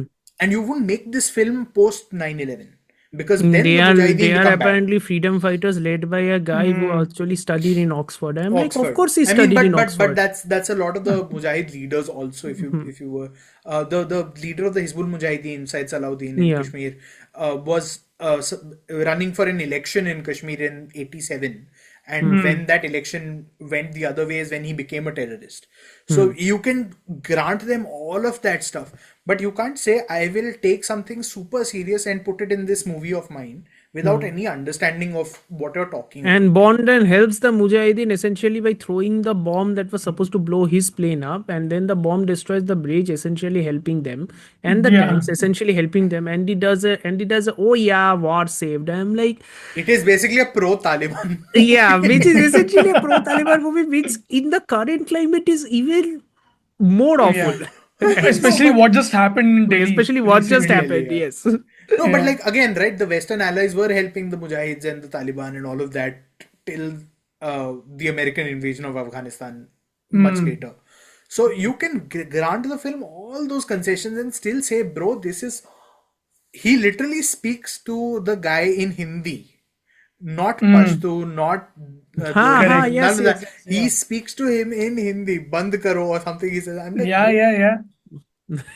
क्या कर रहा है कितना भाई? आलसी picture बना. Yeah, But so no, the it's- politics is It's just a lazy portion. That's the worst Yeah. thing it is. In the The sense that film in itself is quite sterile. If they put a exactly. little more thought into, especially the aesthetics, which I think improved like a lot when they went to License to Kill, which we'll just move on to. I feel. yeah. I and think especially if they had nailed that, especially considering we'd it be, is like, coming from much Fleming's better. novels, right? Especially considering it's Yeah, coming from yeah, Fleming's novels, a yeah, guy yeah. who used to work in the service. Yes. No, but again, that's a bit of a really heightened aspect of Fleming's personality. He Yeah. worked for the service during a conventional World War. Mm. So very different from whatever they were doing in the 50s and 60s. So I won't even give him credence for that shit. Because his novels are also outlandish. Right? Spectre, if you read the Thunderball novel, which is absolutely one of the worst pieces of literature I've read. Sir, you haven't. It's Sir, have you read extremely Live and dull. Let Die? Sir, have No, you I read Live one and Let book. Die? It was bad enough. I have read Live and Let Die. Racism का definition क्या है वो book पढ़ो. Sir, वो मैंने racism का picture क्या देखी डेफिनेशन है? है. हाँ? So the thing is that if you were to just follow what Fleming does in the novels, you would still end up. He's writing screenplays basically. Yeah, He's yeah. writing novels that get turned into movies. Movies, So yeah. in that sense, it's a very simple process. But then you have to adapt to the times, change things around a little bit. This is taken from like 2-3 different novels also. It's not It's like taken from one a short single. story. It's taken from a short Correct. story. So it's and the opium stuff was really out of whack. I knew about the opium, of course, but like I knew the Mujahids were involved and there was some sale of हाँ opium but going like on. what a weird मतलब Yeah, क्या like है मतलब कर क्या रहा है वो यहाँ पे the entire also because business deal I'm confused only I कर mean, क्या and रहे हो तुमको इतना कॉम्प्लेक्सिटी चाहिए तो फिर वो उसको एड्रेस करो ना ओपियम को. हियर जस्ट लाइक हाँ ये ओपियम मैदे की तरह बेच रहा है यहाँ पे गोदाम है उसके पास. वो सीन है ना हम शक्ल में कोकेन के पराठे. Sir. No, digressions, please. And my bottom line is the movie has great stunts, it has good special effects, it has a Bond who needs to work on his sense of humor, and it has a Bond girl who is not in the great tradition. And I should add thumbs down. Me too, Roger. I was disappointed in the film. I'm not as impressed actually with Dalton as you are. He's better than Roger Moore, but for me, that's not much of a compliment. He's nowhere near Connery was. It's a classic figure. To me, he looked a little mousy. This Pierce Brosnan, I saw him in a new film coming up, Fourth Protocol. I think he might make a better Bond. He has more of the verve for life. This guy seems a little reticent. The other thing that you mentioned, I think, is very accurate about the Bond woman. She's not very appealing. And then the third point I'd like to make is all of the stunts that work are borrowed from the earlier films. The ticking clock down, remember how down to 007 in the original, they did it, the wheel, the spinning wheel. It's all taken from stuff before. They got nothing new here, really, Roger, and that's why it doesn't work. I'm not sure exactly how much new you expected them to have. At this point in the series, they've exhausted the entire life work of Ian Fleming and everybody else who could think of a plot. Exhausted. I've got to go back now and defend Timothy Dalton. Now, you mentioned Pierce Brosnan, who was also offered this role.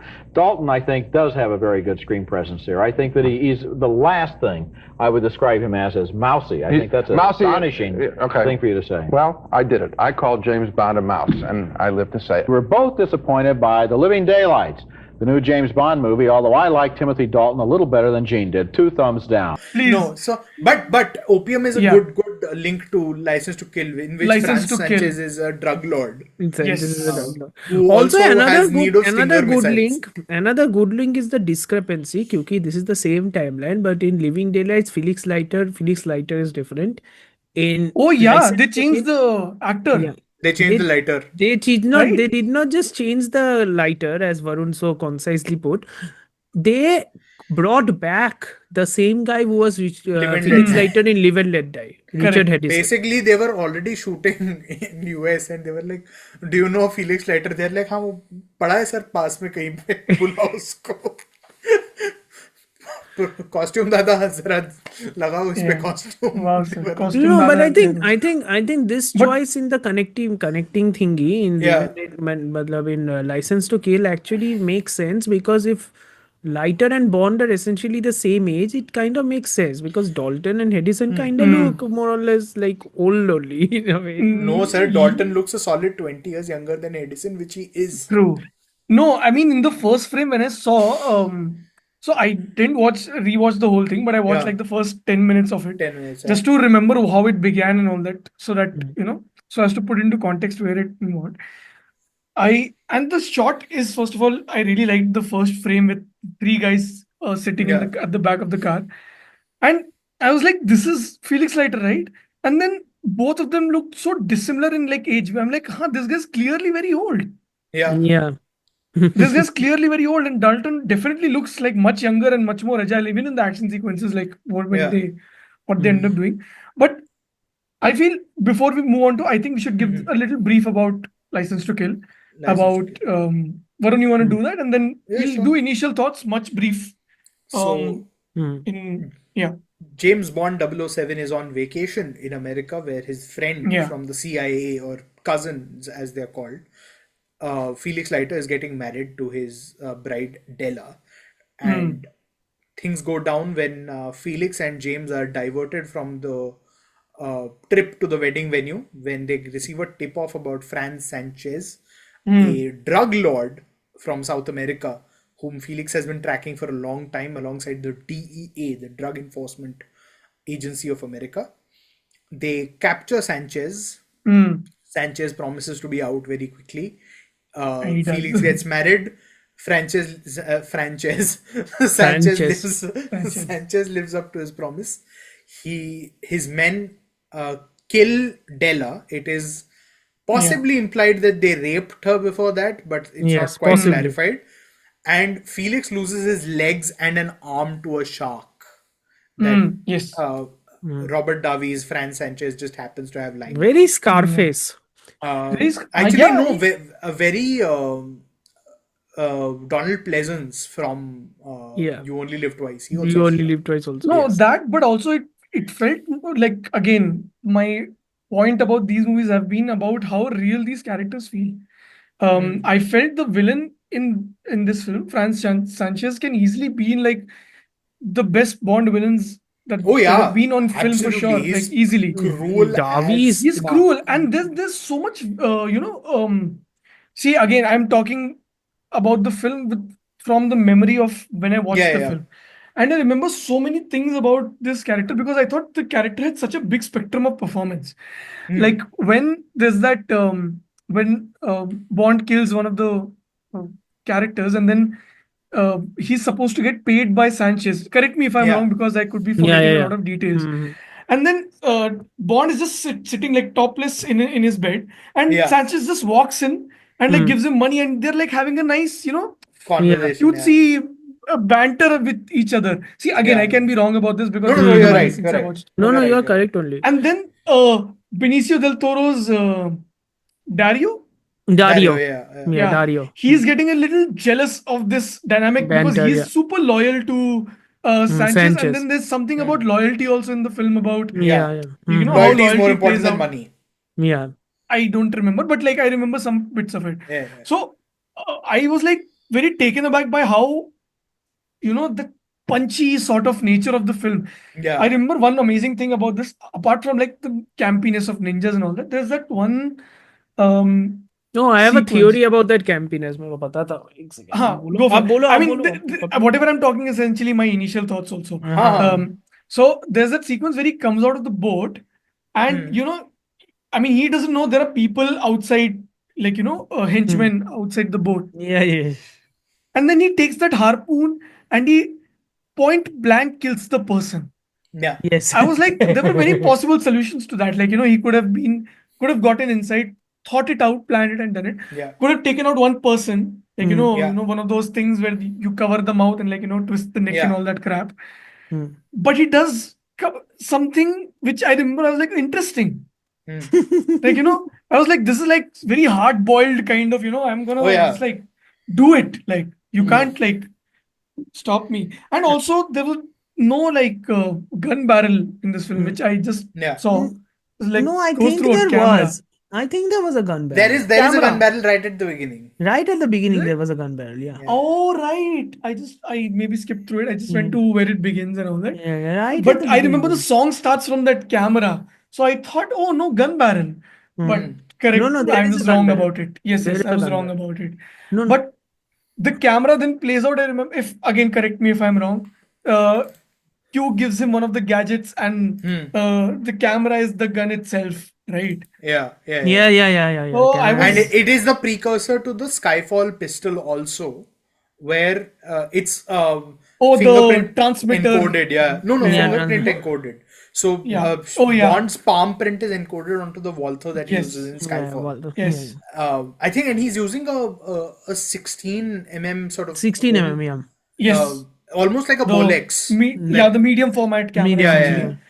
But I really enjoyed. I remember enjoying this film when I watched it last. And when I started playing the film just before we started going, I just watched like 10-12 minutes of it. I was like, oh shit, I remember the film. It's not like I've forgotten about it. And then I can easily put it in my top 10 favorite Bond films easily.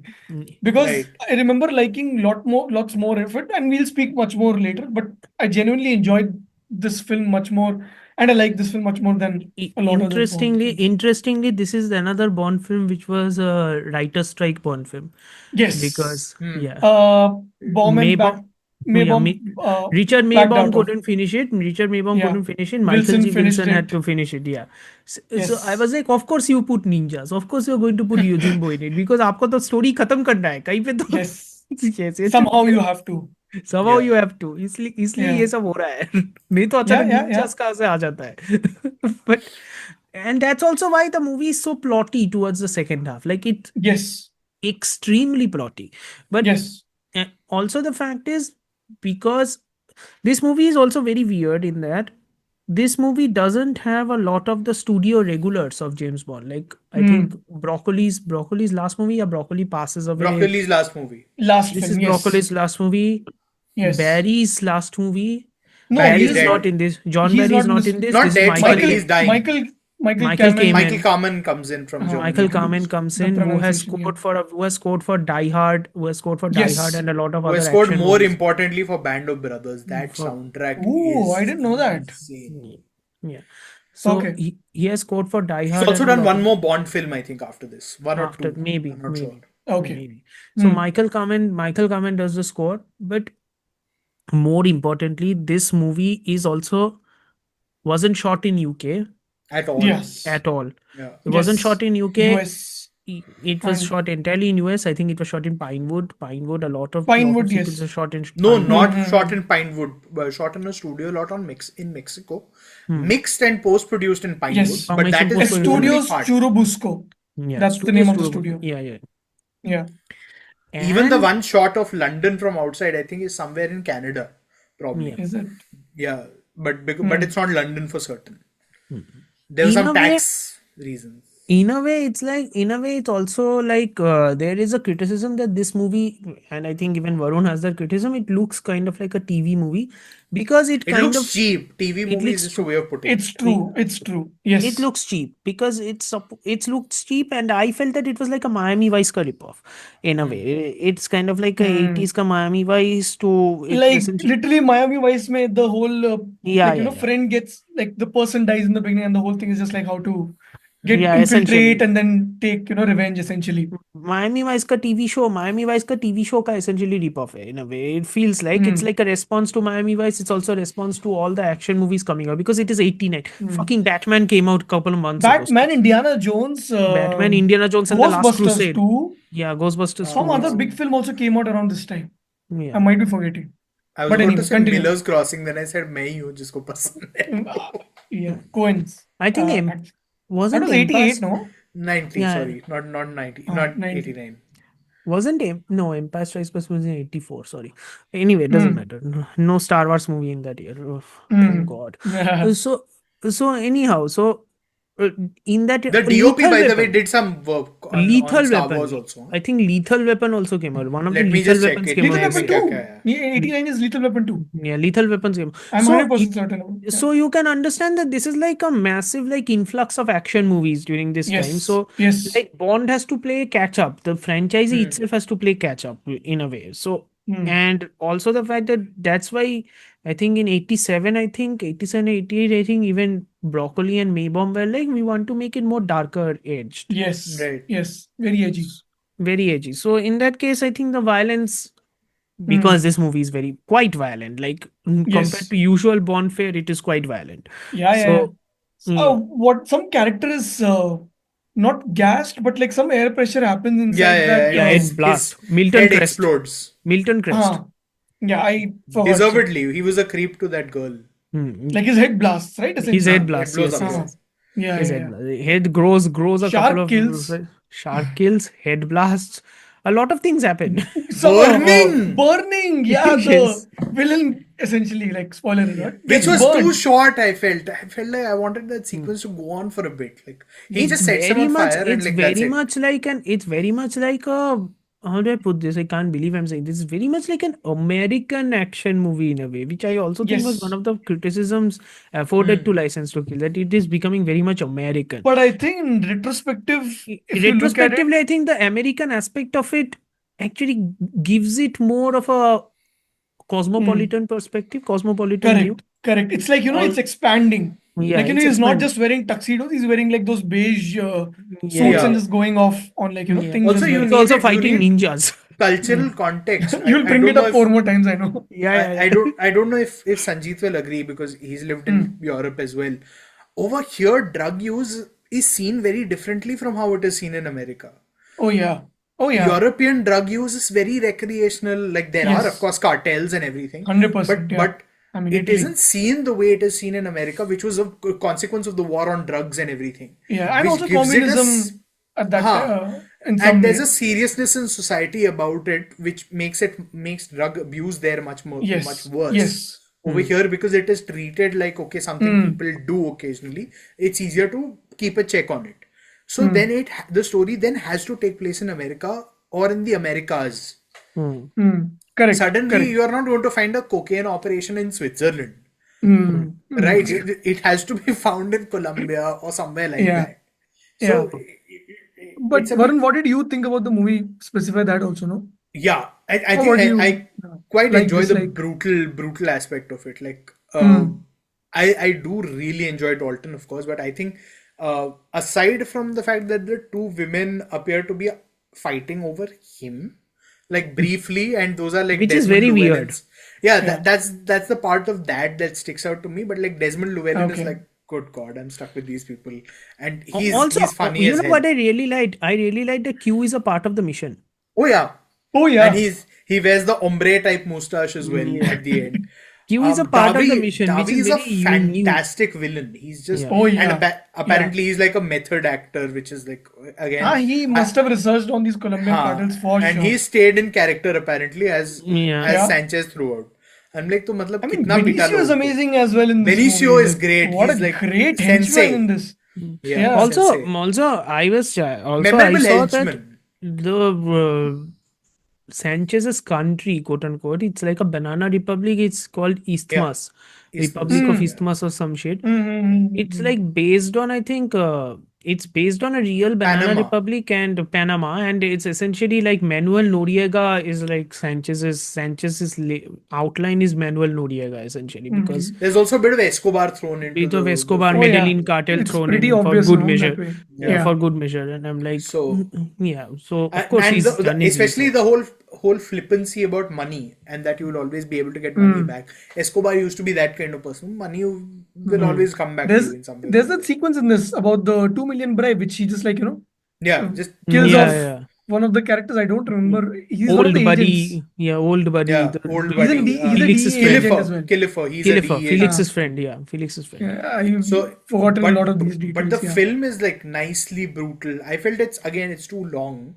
which is It's I think longer than There's a Little 2 yeah, it's hours. about Yeah, 3 yeah. minutes longer There's a than- there's a cultish leader ka subplot which is where is damn it's funny. played by Wayne Newton. It's funny, but it comes out of nowhere. I'm like, No, but it makes complete Yeah. sense in context of the film. Like even though he essentially owns the country, there has to be money that comes in from elsewhere because you're not just supplying drugs to your own country.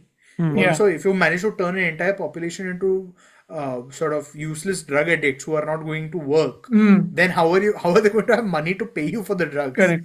So you need to export the drugs. So that made sense, and it felt very much like a crossover between Sadhguru types and the guys who used to be on teleshopping after 1 a.m. back in the days of cable TV and satellite TV. क्या आप खरीदना चाहते हैं 6 कंबल? यही है वो मौका. And but Wayne Newton being cast as that, I'm like, weird I mean, casting, but okay. मैंने तो उसकी शक्ल पहली बार देखी थी when I watched the movie. I had no context to who the guy was. I felt like Yeah. it makes sense to have a slightly. He reminded me, funnily enough, of the guy that is on the Jimmy Kimmel show. I forgot his name. Comedian? The short guy who's always with him. Yeah. I don't remember his name Manuel, either, but I know who something you're like talking that. about. Yeah. Yeah, so he reminded me a lot of that, but I think Carrie Lowell was very interesting. Talisa Soto was very interesting. I think As Carrie just Lowell was characters. interesting in her as her introduction as the like badass supporting Bond girl. I wish she had just been a friend. Like the romantic subplot feels like You know not who she needed. should have been. You know who she should have been like. She should have been like Olga Kurilenko in Quantum of Solace. I was just about to say she should have just been the Aindrila to Amartya. As she should have been to Bond. Why? Shots have been Aindrila to fired. Why? As opposed to whatever romantic interaction. they It's were as if having, which was just- Indrila won't listen to some As shit. if But anyway, as if she's listening to this. She's not going to listen. to this. She could have been the she Dhruv will, to sir. How Bond can you say Sanjeev. that? Let's just say Because that. she doesn't listen For to me. listeners who don't know who Andrila is, you can check out a lot of episodes that we've done with Andrila, who's a great orator. Coming back to the movie. Yeah, so it's a very fun film. I think the thing is that very often, Yeah. because these movies get trapped in boxes of their own making, which is there is a formula, there is a procedure and all of that. Yeah. Sometimes you just need to let loose and just Correct. kind of have fun, which is what this film really feels like. Sure, Yeah, it's dark yeah. and broody, and like as I get older, I'm like, I probably wouldn't show it to like a child who's under 12 or 13 for certain. Yeah, this movie you can't I didn't show. watch it either. Genuinely, you can't Yeah. show. Yeah. But I myself watched it at 21 or 22. So Same. I watched it around when I was like 19 or something.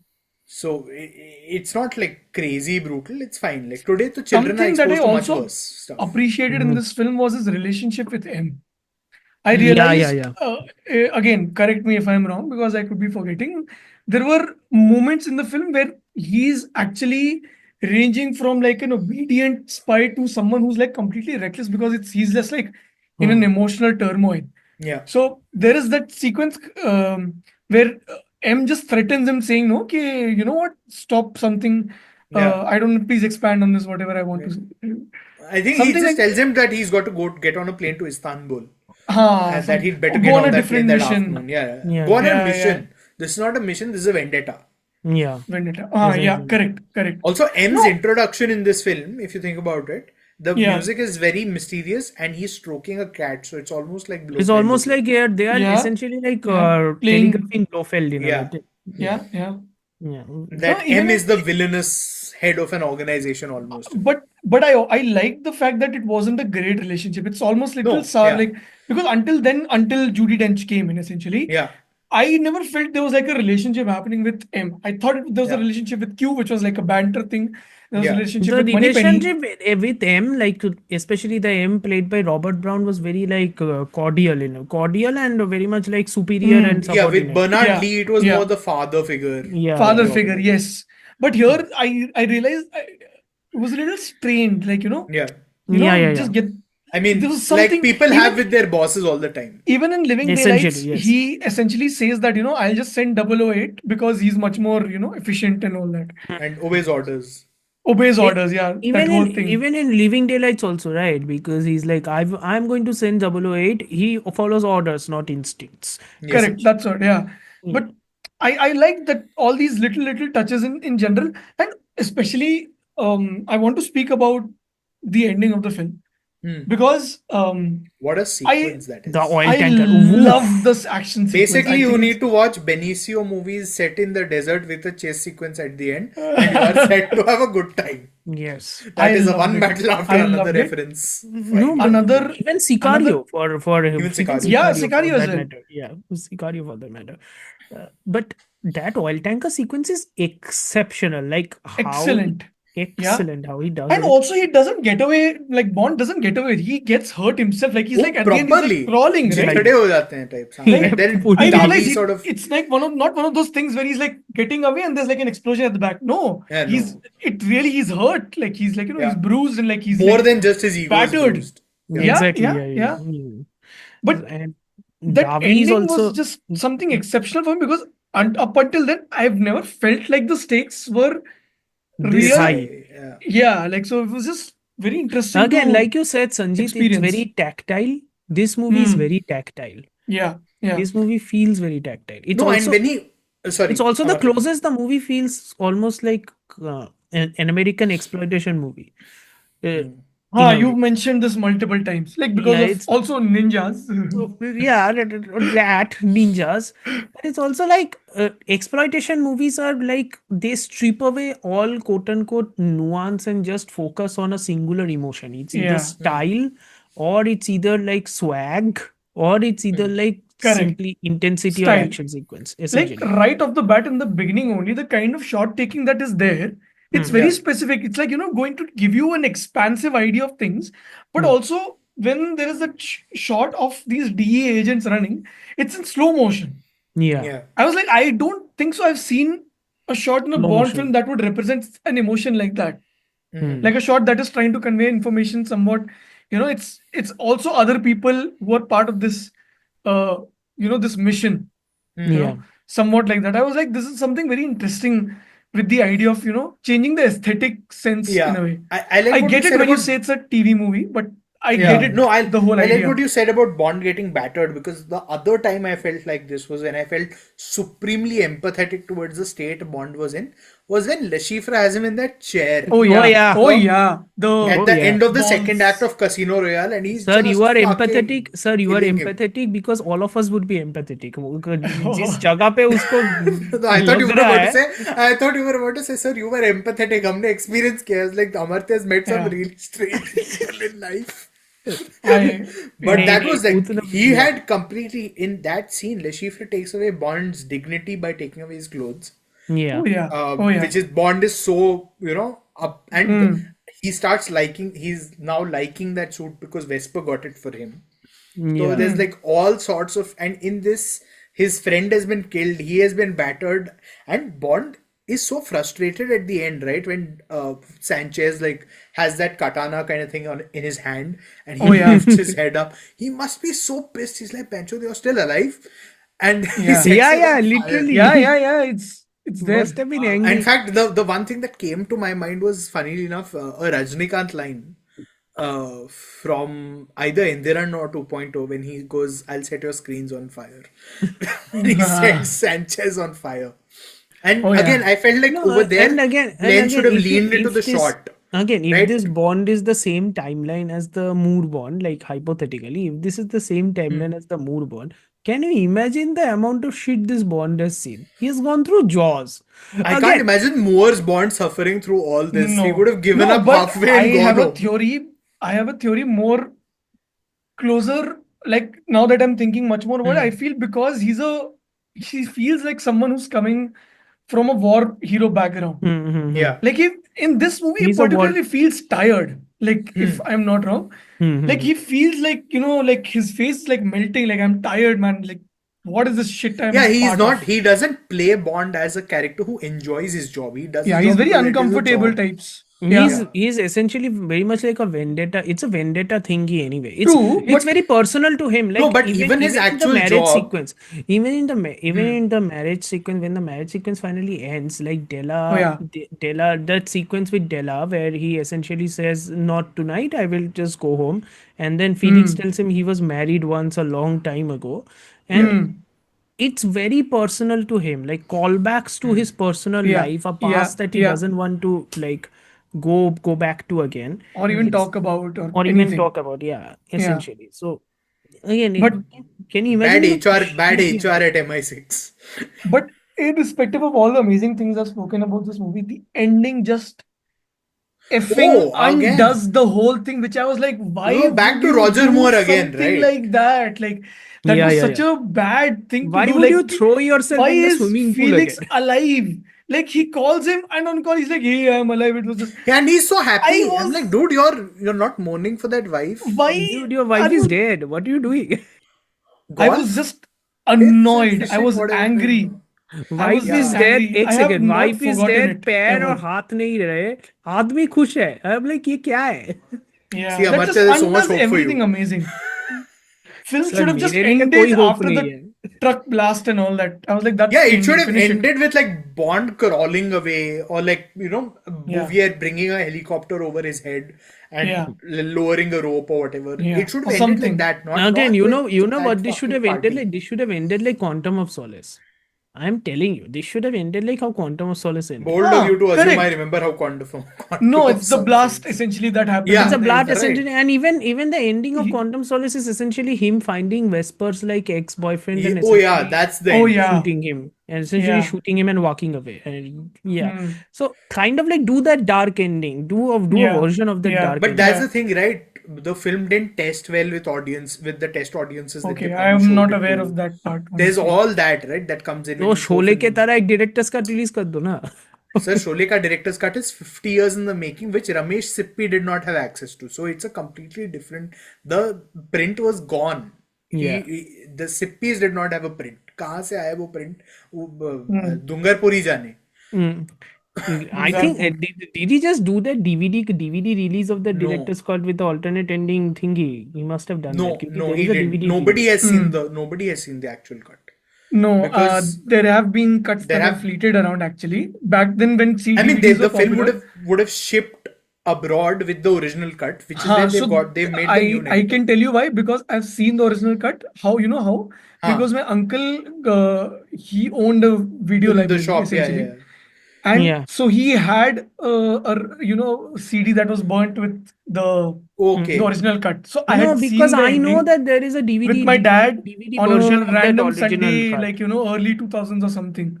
Okay. So I clearly remember the other cut essentially. Acha. But yeah, I mean, but this is a that's proper remaster with sound and like everything done to the Surely. best possible. वही तो मेरा question है, if the broccolis had actually Yeah. done a ending without any of that stuff, just release. I don't think they have. That's the bigger But I'll thing. say one thing, on Prime, the remastered versions are amazing. The sound and the video quality is really Yeah, good. first of all, I saw the reverse this on Prime only. First of all, PSA, the fuckers at Amazon Prime finally released it from MGM का rent and actually put it on Prime. Thank God. मतलब Yeah. तुम क्या कर रहे थे? I have no idea. You finally released it on Prime. I finally Yeah. told my sister you can rewatch the James Bond movies now. She was like Yeah. angry at Amazon Prime.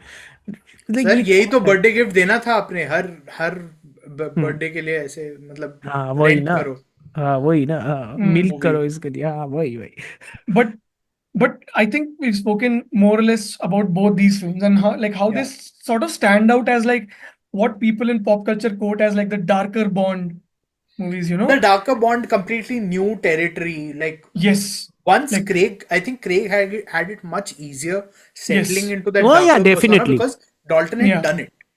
Yeah. If that had not been the case, then Craig would have had immense backlash come for Casino Royale. Essentially, I think because Dalton's films also have a very I wouldn't want to say niche, but it has a very strong small following.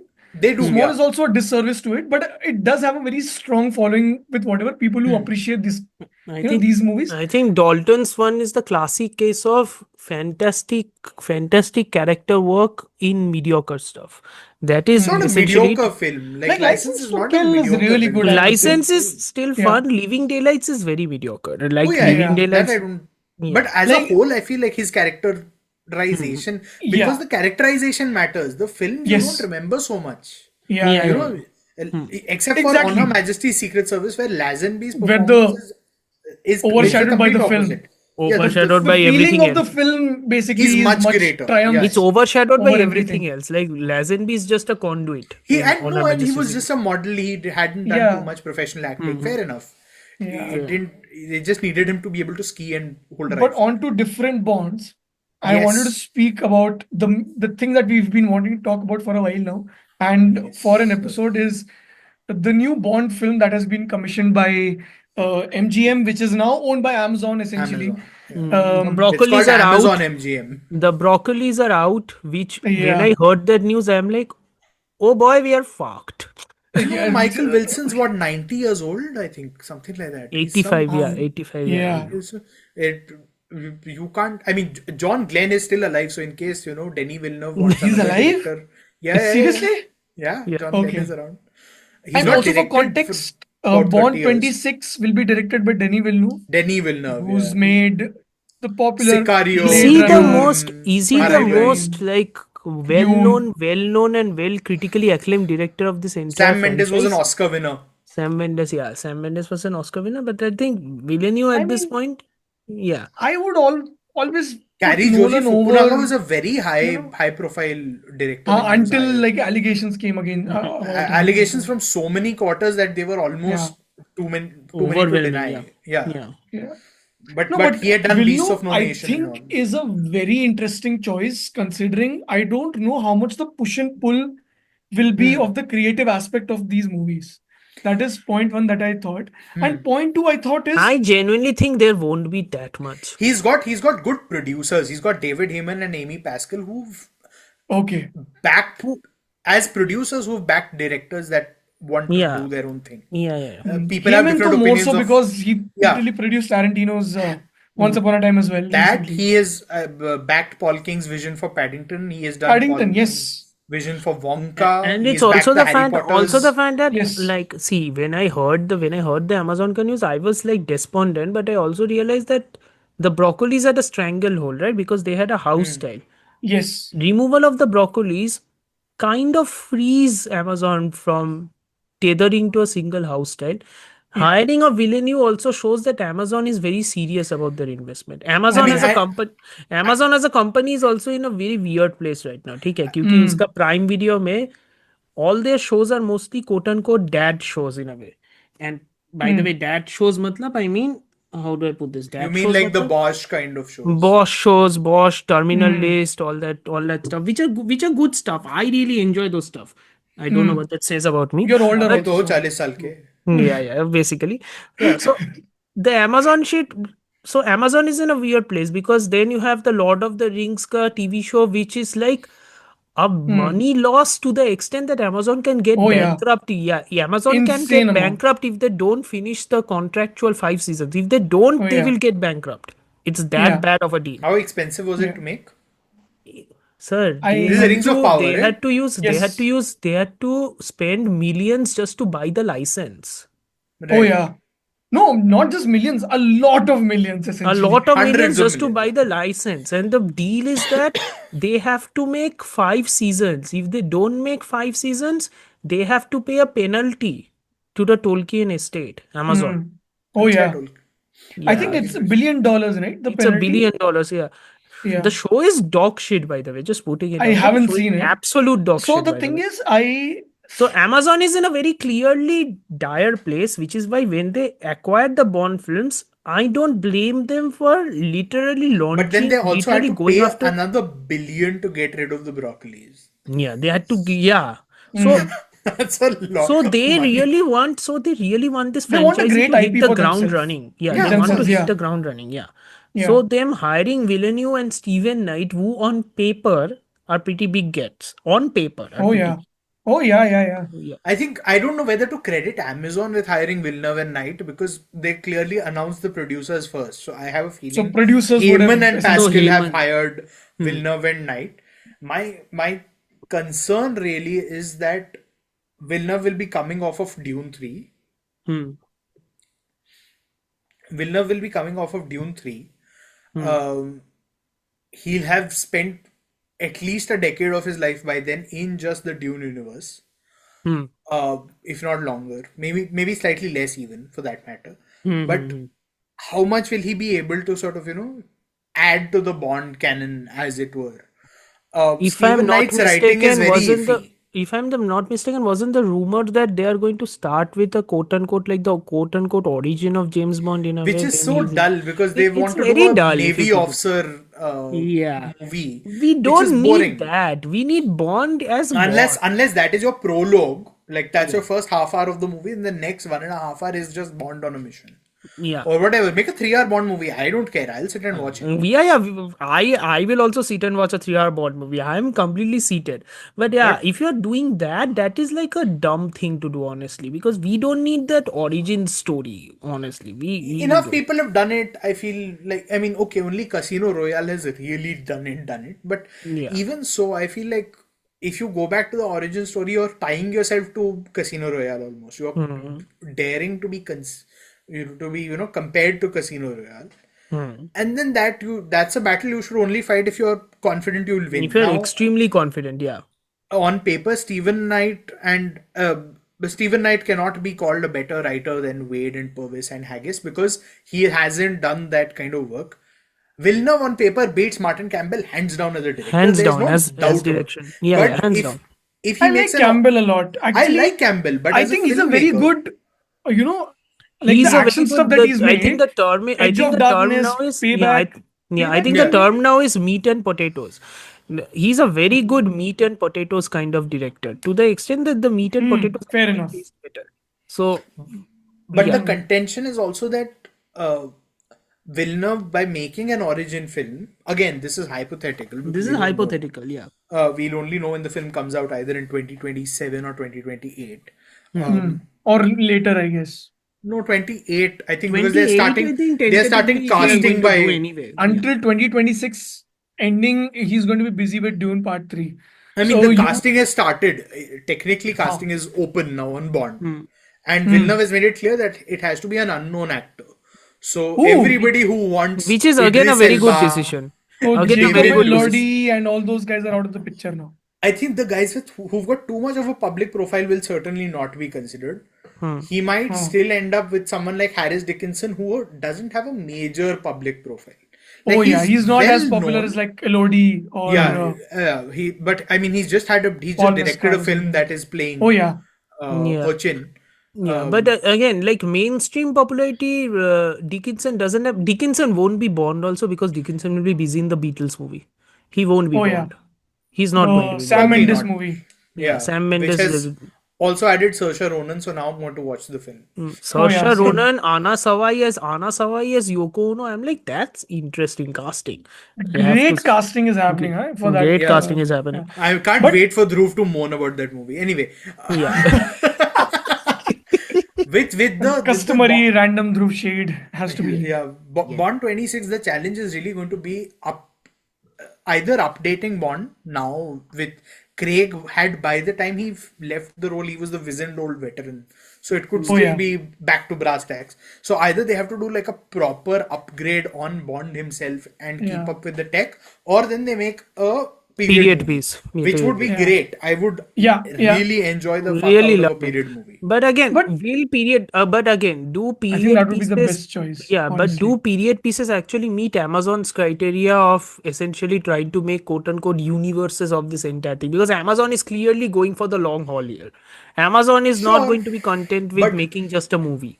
But the thing is that you can always make a period show. Amazon's period shows have been very successful. Hunters, The Marvelous Mrs. Maisel. These are shows that have gotten them like proper cred, popular. Jubilee is more credible than it is popular, arguably. Yeah. But sure, it's still popular in its own way. So it could well play into those plans. But again, if you try to make the trick with universifying this is a Moneypenny spin-off cannot happen without Bond. So Without that Bond, actor you also can't do needs it. to be Yeah. free. Without Bond, you can't do it. I come think in it's going can't to do be a an complete M prequel. overhaul with the idea of just starting from scratch. Maybe they won't even have Moneypenny. Maybe they introduce someone You can't that do, doesn't even you exist can't in the do an universe. Something M, like you that. can't right? do an M prequel or a Felix Leiter spin-off or any of that without having a strong James Bond to James bounce Bond. off. Yeah. I mean that is Yeah. going to be essential, right? If the film does not land on its feet. I'm also, I know those, we need to be a little cautious also with all these things, but also if you look at Villeneuve's filmography, he's mostly trying to subvert the idea of what the story is really about. Right? He's never played it right up the alley of even like Blade Runner He's not the 2049. sincere guy. He's not the sincere. James Bond is gay. वो बन जाएगा. Yeah, I mean, If he does that, even none of Zack us Snyder will have a does the problem. whole If he does that, none of unsincere us thing. will have a problem. I can guarantee you 90% of the James Bond fandom is going to have a hissy fit. oh yeah, 100%. James Bond has always been thoda fruity only, sir. वो तो but हमें that पता है sir. implying is a little fun rather that's than true. right out telling, you know. Right out telling. Because even in the Skyfall, though, it's clearly With implied him and about Silva. Yeah. experiences and all that whatnot. But my point is, how will Villeneuve actually going to be looking at this character is more interesting to me. And his cinema aesthetics, if you look at Villeneuve's filmography, Yeah. and if you look at, let's say, how he cuts and shoots a scene or something, it's very, how do I say? It feels stealth, you know, Yeah. but it also feels slow. Yeah, It he's feels like more a traditionalist, old Hollywood David Lean type of traditionalist, but filmmaker. correct. But that's what I'm saying. It feels like every shot and frame has so much weight, which, and someone like Bond, who's been viewed as a very nimble character, like walking around, jumping, running, climbing, doing whatnot, to adapt his aesthetics to a character like that is something going to be like, you know, I don't know how he's going to view the character now. How is the character going to be moving in the frame? Yeah, because even in the genre pieces that he's done, so Sicario Yes. and Arrival, those characters have been very solid and steady. Yeah, very solid Even and Blade very Runner. scale, Brolin, yeah. Josh Brolin Yeah. is so fucking lazy in Sicario. There is the sequence of him wearing those, you know, specs on his, like, you know, nose Yeah, and yeah. trying to reading glasses. I'm like, that's a touch only someone like Villeneuve would have. Villeneuve will come up with. Yeah. So Exactly. I'm like, how is he going to be viewing this character again? So I was unaware about the fact that he's going to choose a younger Yeah, that's what he actor said so slash far. or make a younger character, but there is only so much. Actually, the possibilities of Bond is actually very limited. It's not like you can He can at swing best. two fences. Yeah, Actually, he can see because the lore is that he is supposed to be he's supposed to be a commander or a lieutenant commander in the Royal Navy. Yeah, he is. As young as he gets is about 32 or 33. Yeah. You But can't make a really, 20-year-old James Bond. You can't do that. You can't do that. so that way Yeah. your choices do get. I don't mind a Yeah. Paul Mescal as a James Bond. Actually, I know people tend to be very See, iffy on. I don't want to have an See, opinion Paul right now on Mescal any as James actor. Bond is far more believable than Paul Mescal as a Roman gladiator. I can tell you that much. Sir, Okay, that हाँ, मैं random Gladiator Ridley 2 में नहीं जा रहा हूँ Scott वापस. Yeah. But no, even I don't want to think of an actor. But the thing is that you do by default wonder whether there are actors in the current atmosphere that are equipped to play. I don't want him to go back to Chalamet for sure. Because both Heyman and him No, have no, worked no, with. no, no, no. And Pascal. No. Pascal worked with Chalamet on Little Women. Heyman Yeah. produced Wonka. And Villeneuve, of course, has made Dune. So with him. Chalamet is a possibility, but Chalamet I think is too big. And he's Also, not Chalamet British, is too yeah. American. British has Yeah. not even, I mean, I would. Okay, Lazenby's Australian. But I'm saying with the twang is more important. Brosnan's Irish. Yeah. So, and the Irish are definitely not British. Yeah, No, oh god. What I'm trying to say is the island people, Yeah. they still have that enunciation of an idea, right? Like Yeah. the speech and the aesthetic that they belong to. Yeah. Chalamet is too chic, American, yeah. I feel, Yeah. for a role like that. He's too, he's got like a very French vibe to himself. Yeah. Like I you have- clearly see it in like a lot of his performances, also the way he'll approach something. So I don't think he can sort of fit in the The aesthetic. best, I have no the one to say best version of a James Bond, the to- best version yeah. of a James Bond. I know that this is cheating because he's essentially playing like a subverted James Bond. Is Jack Lowden because he's in Slow Horses. He's playing. Jack Lowden essentially- signed up to do a detective show set in Berlin. Yeah. You told me. Yeah. So Jack Lowden is in Slow Horses, and Jack Lowden's River Cartwright is essentially like he thinks that he's James Bond. He has the build of a James Bond, but the joke is that he's incompetent. In Slow Horses, the joke is that Actually, he's incompetent. It would be him or Jack O'Connell, that kind of, Jack O'Connell would make a fantastic Bond. Loudon makes the most sense physique-wise. He's wiry. He's very wiry. And he's quite tall and he's very wiry. He's also British. I even thought of this guy from Dunkirk called Tom Glyn Carney. Yeah, Tom He Glyn Carney. plays Yeah. the red sweatered guy on the boat. Okay. Tom Glyn Carney was in House of the Dragon. Tom Glyn Carney was in House Sir, of the you're Dragon. talking about fantasy shows. I don't watch those. Yeah. Tom Glyn Carney, yeah. I know who you're talking about. Yeah, Tom Glyn Carney makes a good choice. So, I have an idea on what an inspiration can be for a James Bond like beginning, not origin, like beginning sort of word. The two closest parallels I can draw is number one, the IO interactive game which is coming out. James coming Bond's out next game. year, yeah. Yeah, next year that IO interactive game is coming out.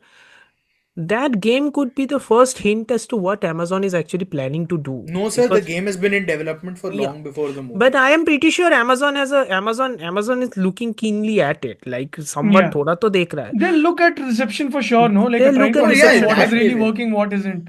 And also another choice could be, and again I know that Amazon won't look at this at all. Like in 2017, Dynamite Entertainment got the James Bond license to do comics for James Bond. Okay. So Warren Ellis, like if you have heard of Warren Ellis as a writer, he has his own set of controversies, all that stuff. But Warren Ellis started the James Bond run. Like there are two runs with him written by him, James Bond. Okay. Those are really good. Like those really upgrade James Bond. They still maintain that hard edge, that intensity, and that brutality. Like he's quite taciturn, stoic, and yet he's funny. Warren Ellis's James Bond, those two paperbacks, those are really good. If they are going to take inspiration, a version of what Warren Ellis is trying to do in those James Bond stories could be a way to go if you think about it. Like those are really upgrading pulp essentially, because James Bond is like spy pulp. That's what he was, right? Spy pop art pulp. So Yeah, but that's the thing. We don't even have an idea, no, what tone, because I Pulp don't think तो Villeneuve नहीं, I can do won't call pulp. it pulp. Pulp तो Villeneuve I don't cannot do even pulp at all, I feel. I won't even say the novels are pulpy. I feel the novels are more straight. Spy pop art. Pulp has a lot of like layer in terms of texture. I think more than the novels, I'm talking about the movies also, because when like Mankiewicz came in the picture during the Connery era, when Mankiewicz came in the picture, or when like Peter Hunt, post Hunt, Mankiewicz came in the picture post Hunt. So when Mankiewicz came in the picture, there was clearly an era of camp, clearly an era of like focusing mainly on the time, and then inculcating Bond with that straightless manner, reacting towards the ridiculousness of the time. So there is a reason why Bond mania was a thing in the 60s, right? Beatlemania and Bond mania was a thing in the 60s because it became pop art in a way. The movies, Bond movies, have been pop art from the 60s to the 70s. It kind of had a resurgence in the 90s. 2000s में 90s and 2000s 2010s में it became like basically like that stratos like how do I put this, it essentially became like petered out because every franchisee peters out after a point in the Yeah. 2010s. Ever since Marvel's introduction, every franchisee essentially becomes a petered out content. I don't think it's just a Marvel thing also. It's that the fact that these movies take so long to make. Yeah, That then it 100%. becomes but you have to hold an audience's interest also in a time where Correct. attention spans have dwindled. I don't know whether Sanjeev has encountered this while shooting, but like so often you see people want 15 movements in one, essentially what is one composed It's the shot. TikTokification. It's a TikTokification. I mean, that's the whole real nature of things also, no? But see, you can't fight that. I feel the language of cinema will keep on changing according to what it's happening. We are more critical of it because it's happening right in front of us. So Also because it's annoying. I mean, sure, a lot of it is, but I'm Yeah. saying, see, let's say, I mean, it's a very random example, and we are going completely digressing from what I'm trying to say. But you see something like, what is it, Malayalam movie that came out? Loka. No. It was an action comedy by Khalid Rahman. Alapura Gymkhana. No, before Talumala. Thalumala, okay. Talumala. You should see that movie and how it really uses tools to it used to tell a story like that. So I'm saying, like, why is anime getting more popular now than it was ever before? Because that kind of language is reaching out to people at this point more so than it ever did. Like now, hints of a larger world continuously expanding, but like concise within a limited time frame. So much shit is going on. Also the way you're trying to explain or provide information about the story, like what tools are you using, what kind of sound, music, camera work, editing tools that are at your hand, you're going to use to make it more engaging on like just on the onset. It doesn't depend like, I mean, it's not about dependence, but I don't know what people will work or think about the consequences for. But at the end, it's about just like attacking you in a certain way. Right. And if that attack, you're receptive to that sort of attack, it sort of works. Otherwise, it doesn't. But I feel Villeneuve more so than ever is like just antithetical to any of that. Anything, yeah. But I mean, like his choice of crew, for instance, is very unusual, right? Greg Fraser's style is so different from so many of the cinematographers. He's working with Linus Sandgren, by the way, for part 3 of Dune. Oh wow! Okay, Yeah, interesting choice. Interesting Sandgren choice. Shot No Time to Die. Yes. Interesting choice also, considering Dune Messiah. नहीं मत बोलो ना sir, मैं Messiah नहीं is बोल a रहा very था. different novel. Dune Messiah is a very different novel. Okay. Maybe because of that. But because Greg Fraser has done like the two big movies of the 2020s in terms of setting up a franchise, which is Dune. Dune and Batman. Oh yeah. Right? Batman is red soaked fucking insane. Wasn't he also the executive producer on The Mandalorian? Because he sort of helped build the technology Season 1. Virtual technology. I think Season he's 1, the one who pioneered that technology the for volume. mainstream volume shooting, yeah. volume shooting spaces. Yeah, He was so the Fraser executive is producer like a on season pioneer 1. right now. Yeah, season 1. Yeah. He was. And he's Australian, so it's completely out of again with the newer directors, the cinematographers have been so important, like decades. In Oh, the yeah. 80s, you would not have seen like a major cinematographer pick up a Bond movie to do. No, Yeah, no, like They so would have been Storaga like, would this is have not never a. done it. Yeah, no, they would sir, have been like, because it's fuck off. also that home style, they're never going to No, let go of that home Douglas style. Slocum shot Never Say Never Again, but that is importantly a non-neon That's a production. non-neon Oh, production. yeah. We And it's didn't So talk also another about that conversation movie. to have. We didn't it's talk not a about very that movie. it's not a very nice film to look at either. Especially because Slocum shot like the Indiana Jones movies around the same time. It's not a So nice movie. It's not a nice movie to watch either. so It's pretty bad. my thing is then the cinematographer will be interesting. The editing will be Yeah. because More so than Lee that, Smith has done I'm a more couple of movies curious as well. about, if not Villeneuve, who could have been possible choices to direct a So franchise like the this. heart wants Edgar Wright to do a Bond movie at least once. Interesting. At least once. Hmm. Because he's British, he's the I'm going kind to be of the boring guy here. I'm going to be the boring guy Nolan, here. na? Nolan. नहीं I करेगा. just want to see that guy do a Bond movie, man. So I have genuinely two options. Hmm. One is like I think was more possible. One feels like a left side choice. So the one which I think who could have picked up a franchise like this was Joseph Kosinski. Especially handling bigger set pieces and making something extremely coherent, and like having an understanding of the bigger picture of where this action takes place and moving from point A to point B, since the characters, like the whole action moves from place to place. And not a lot of directors are really good at that. It really takes a lot of effort. Yeah, it does. And I just feel Kosinski could have been could have been an interesting choice. The other left field choice for me would have been like Alex Garland, honestly. Oh wow, okay. Because I think even he's got the chops to make something interesting, given the budget. It could also be a case of if Alex Garland did Civil War in 50 million, imagine if he has like 500 million.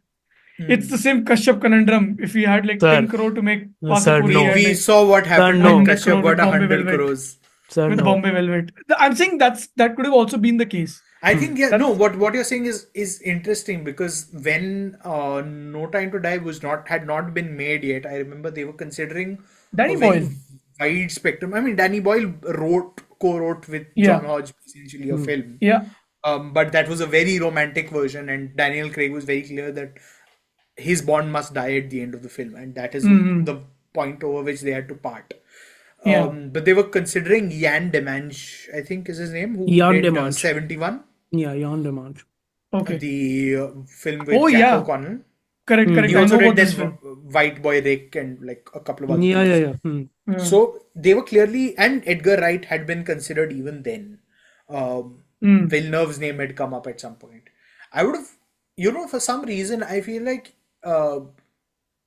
give it to someone who's untested in action territory, because we keep seeing people who are like, oh, action should be directed by people who understand action, but I think that's a good director knows how to compose a scene. Essentially, the scene is also part of a story. But otherwise, action choreographers would only make all the movies. No, you know what the problem is? That's the Sam Mendes thing that you're trying to say, essentially. Yeah, that he's not an action filmmaker by any stretch exactly of anyone's imagination. I would have loved a Greta Gerwig to have a crack at Bond. You know what the problem is, though? Or a Martin McDonagh, actually. Yeah. Actually, the problem is essentially also, honestly, the problem is essentially because now it is being owned by Amazon, and because again I bring up the Lord of the Rings point, they essentially handed over that massive IP to a couple of untested newbies who came out of the bad robot school of working, like J.J. Abrams' school. J.J. Abrams, yes. Yeah, and those are two completely untested newbies, and they handed that massive franchise to them, and they basically shat the bed. So Amazon is not going to risk anything at this point. Sir, I'm not saying give it to me to direct. I'm saying No, give it to I'm a director saying, who doesn't work in that territory. It's not like I'm saying, you want an untested cinematographer. But you know what is going to be also, like, I don't think Denis Villeneuve is going to do a sequel to Bond. I really don't think so. I think once this Bond is done, Villeneuve is going to part. I think the next Bond movie, if they do it, they're going to give it to another director. Then you fair explore enough, But more, then you if know. you're not, then either don't set up a saga or then don't fucking retcon it later. No, but then I think Retconning से that's मुझे what बहुत David problem Heyman and Amy Pascal are hired for. I hired I think for that's कि- essentially they are hired for to take over and be basically the showrunners of whatever this franchise Yeah. is supposed to be now from this point onwards. Like, what are they going to make? What kind of stories are they going to tell? Where are they going to tell? How are they going to tell? Is all on them. Basically, they are the Yeah. mother and father of the franchise of now, the from this I would point like them onward. to I would like them to explore new locations. Like I feel like we've seen some countries too much. America बहुत ज़्यादा देख लिया है. Like, you know, and like I remember writing this spec script when I was 17 or 18 for Bond, which opened in Bombay during Fanfic. No, fanfic, but like I had an actual idea of like what actors would look like and stuff. This was when I Okay. still harbored some aims of some hope of being a filmmaker. So like I had a massive chase sequence set during Visarjan in Bombay, Ooh. and then I Full read up on the RGV, full RGV inspiration, huh? No, sir, this is like Yes. Ghost Protocol type. Almost, yeah, more that, but like the Ah. chaos of Visarjan, Bond running after somebody, you know, Oh, yeah. interesting. And then I looked into Skyfall and I said, "Shit, man, we missed our chance. वो Turkey Yeah. को मिल गया shoot." Yeah. Exactly. Yeah. Yeah, true. हमारे देश में नहीं बनने वाली है picture. But I So think it's- No, I newer think a countries, Bond. New I Zealand. think a you Bond know. set in India would actually be quite interesting if they actually do it. Bond set in India could actually work. Sanjeet को camera operator वाली job दिला देंगे और फिर हम भी चले जाएंगे सेट. फिर हम भी चले जाएंगे देखने. Yes. please, आ जाना. Yeah. हाँ. Santosh Sivan shooting and Sanjeet operating. Santosh Sivan. हाथ After जोड़ लिए Mumbai मैंने का sir. you don't want to know. मैंने हाथ जोड़ लिए sir. You know he's doing that, by the way, that Rajkumar Santoshi movie. I know. Lahore he's doing that. 1947. Which is still not ready. It was supposed to release in August. I think they're reshooting parts. हाँ, वो मैंने भी पढ़ा वो report. But, But Shriram's new movie is done. Oh yeah, It's coming out that on is this the happy news. Even though we've digressed into Sriram Raghavan's territory. Sriram Raghavan is a great James Bond director. Sriram Raghavan is a Oh, great yeah, James Bond in fan. fact, He's a he's massive great. James Bond fan. Yeah, massive James Bond. And he would direct a good movie too. Like, उसी को दे दो. उसी को दे दो. He won't have all those, complying to making songs and music for the movie and just making it what is needed. But Raghavan की picture में गाना भी कितना मतलब खूबसूरत होता है. Like the हाँ, but album like- of Merry Christmas is so revisitable. Like 100%. But I'm saying how Agent Vinod was sort of like became lethargic towards the end. I was like, although that could have been like, shaved off and like straightened up if there was a producer who was like not worried about Saif box Ali office Khan. consequences or something. who was And not Dinesh such a- Vijayan by and then. Dinesh Vijayan. Both. But yeah, I think we've spoken fair enough about. Anything else you guys want to add? towards Just the make end? a good film, dude. Yeah, genuinely, just make a good film. Shouldn't be boring like Dune 1. Also watch Dalton movies, both Yeah, Dalton please Bond do. movies. I think they're Watch really like interesting. I don't know. I'll send my letterbox list to Sanjeet. He can link it. I've ranked all 26 Bond movies that. Yeah, even I have. Marty's I have done a it as list. well. Yeah, I exactly. have a list for high on There'll films be anyway. different. I just need to update. There'll be different lists, but. I but made yeah, one during Spectre time when I used to write a blog and all that crap. Uh, But I only made like a top 10, my favorite 10. I mean, there are only 10, 12 good films generally. Like that. Generally. It's half good, half bad. It's almost like that. Can say that, yeah. It's all good. Essentially. It's there are 10 good movies. Yeah, 10 good movies. Then all are like moderately enjoyable depending on Bond कौन है, villain कौन है. Moderately And what enjoyable. state of mind you are into. What state of mind you are in? क्योंकि Roger Moore के कुछ movies देखने के लिए you need to be in a different state of mind only. Yeah, मेरा वो state of mind आया ही नहीं है सर. मैं सो जाता हूँ. Fair enough. Moonraker के लिए you need to be high. I am sorry. You need to be- 100%. I agree to that statement. Because I remember watching that movie and I was like, why am I watching this movie? I mean, I've publicly expressed how much I don't like Moore's movies anymore. I also don't like Moore's movies at all. Yeah. Even a couple of Connery's movies I cannot sit through now. Diamonds Are Forever is shit. Diamonds Are Forever is Yeah. shit. I couldn't complete sit through shit, it. utter shit. So There is another movie which has one hell of an opening. Diamonds Are Forever. Hell of an opening. Oh yeah. I mean, I also don't like Thunderball very much. I think the Sir, Thunderball is boring. They are like, we can shoot don't mind underwater, let's Thunderball. shoot underwater. I am Underwater, like, band yeah. karo. Pura movie underwater shoot karo tum log. Yeah. Yeah. But I think that's that for this episode. We discussed two Dalton's films, which we also recommend you watch, considering how different of a spectrum they provide on. Also watch James Bond as a Lazenby's character. film because that is also underwatched. I don't think it's underwatched anymore. After No personally Time to speaking. Die, I think almost a lot of people were interested in Yeah, seeing.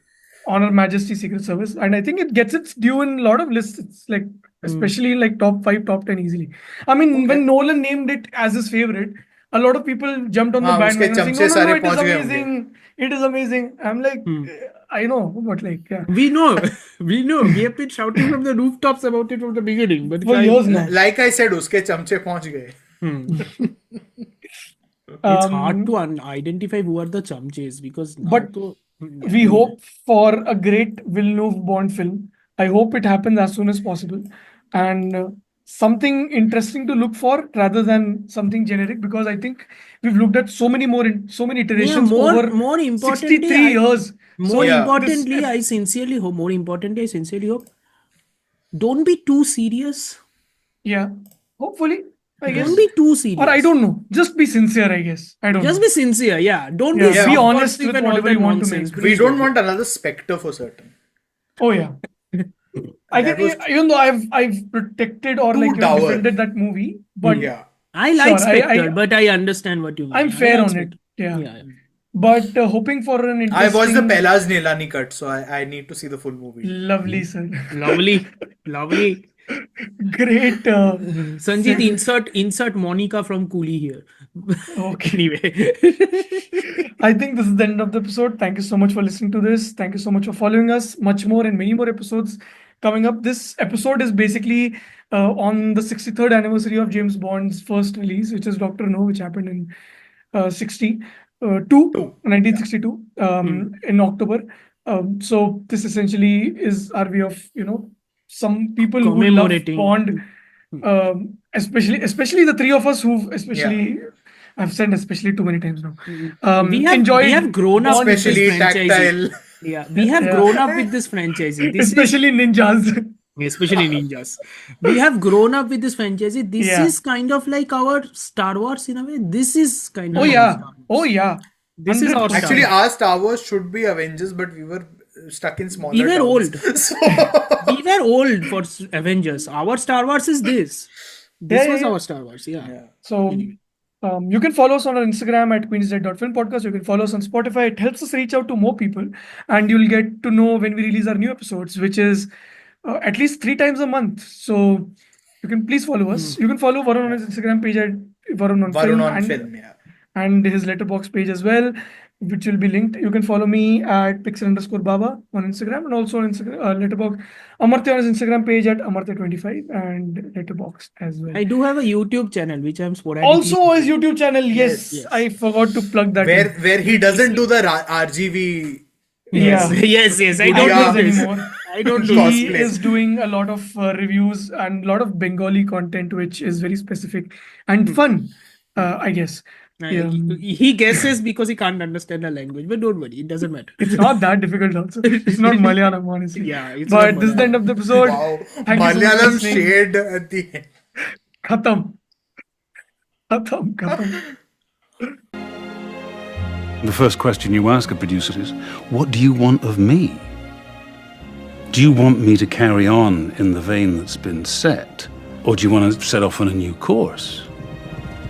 The safe, the easy answer is to say, stick with it as it is. In which case, I guess I'd have said no. Roger was brilliant at what he did, but I couldn't simply copy what he'd done. The movies have become somewhat pastiche. Before you go too long, you've become a parody of yourself. You've lost depth, you've lost texture, you've lost contradictions. You start to get shallow. What makes these movies work? What is it that got them going?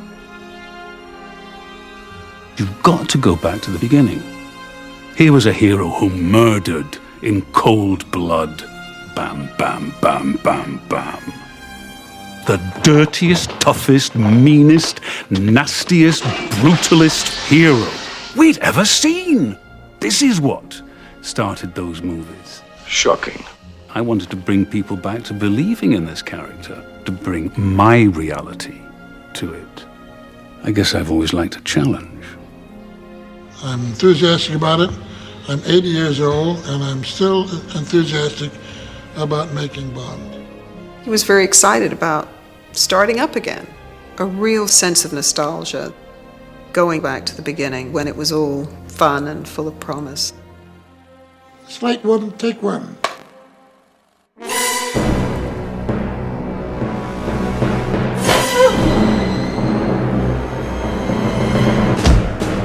License to Kill, the 16th 007 adventure, is not the usual Bond dose of escapism. Instead, a tale of the nasty times we live in. Timothy wanted to get the job done. He was a man on a mission. It was the most violent Bond picture to date, pushing the envelope all over the place. This is terrible. I can't bring my 6- and 7-year-olds to see Bond anymore. Well, it was never made for 6- and 7-year-olds. And they're meant for warm-blooded, heterosexual adults. They're not meant for schoolboys. The further out on a limb you go, the more exciting it is. He was tightly wound. There's no joke.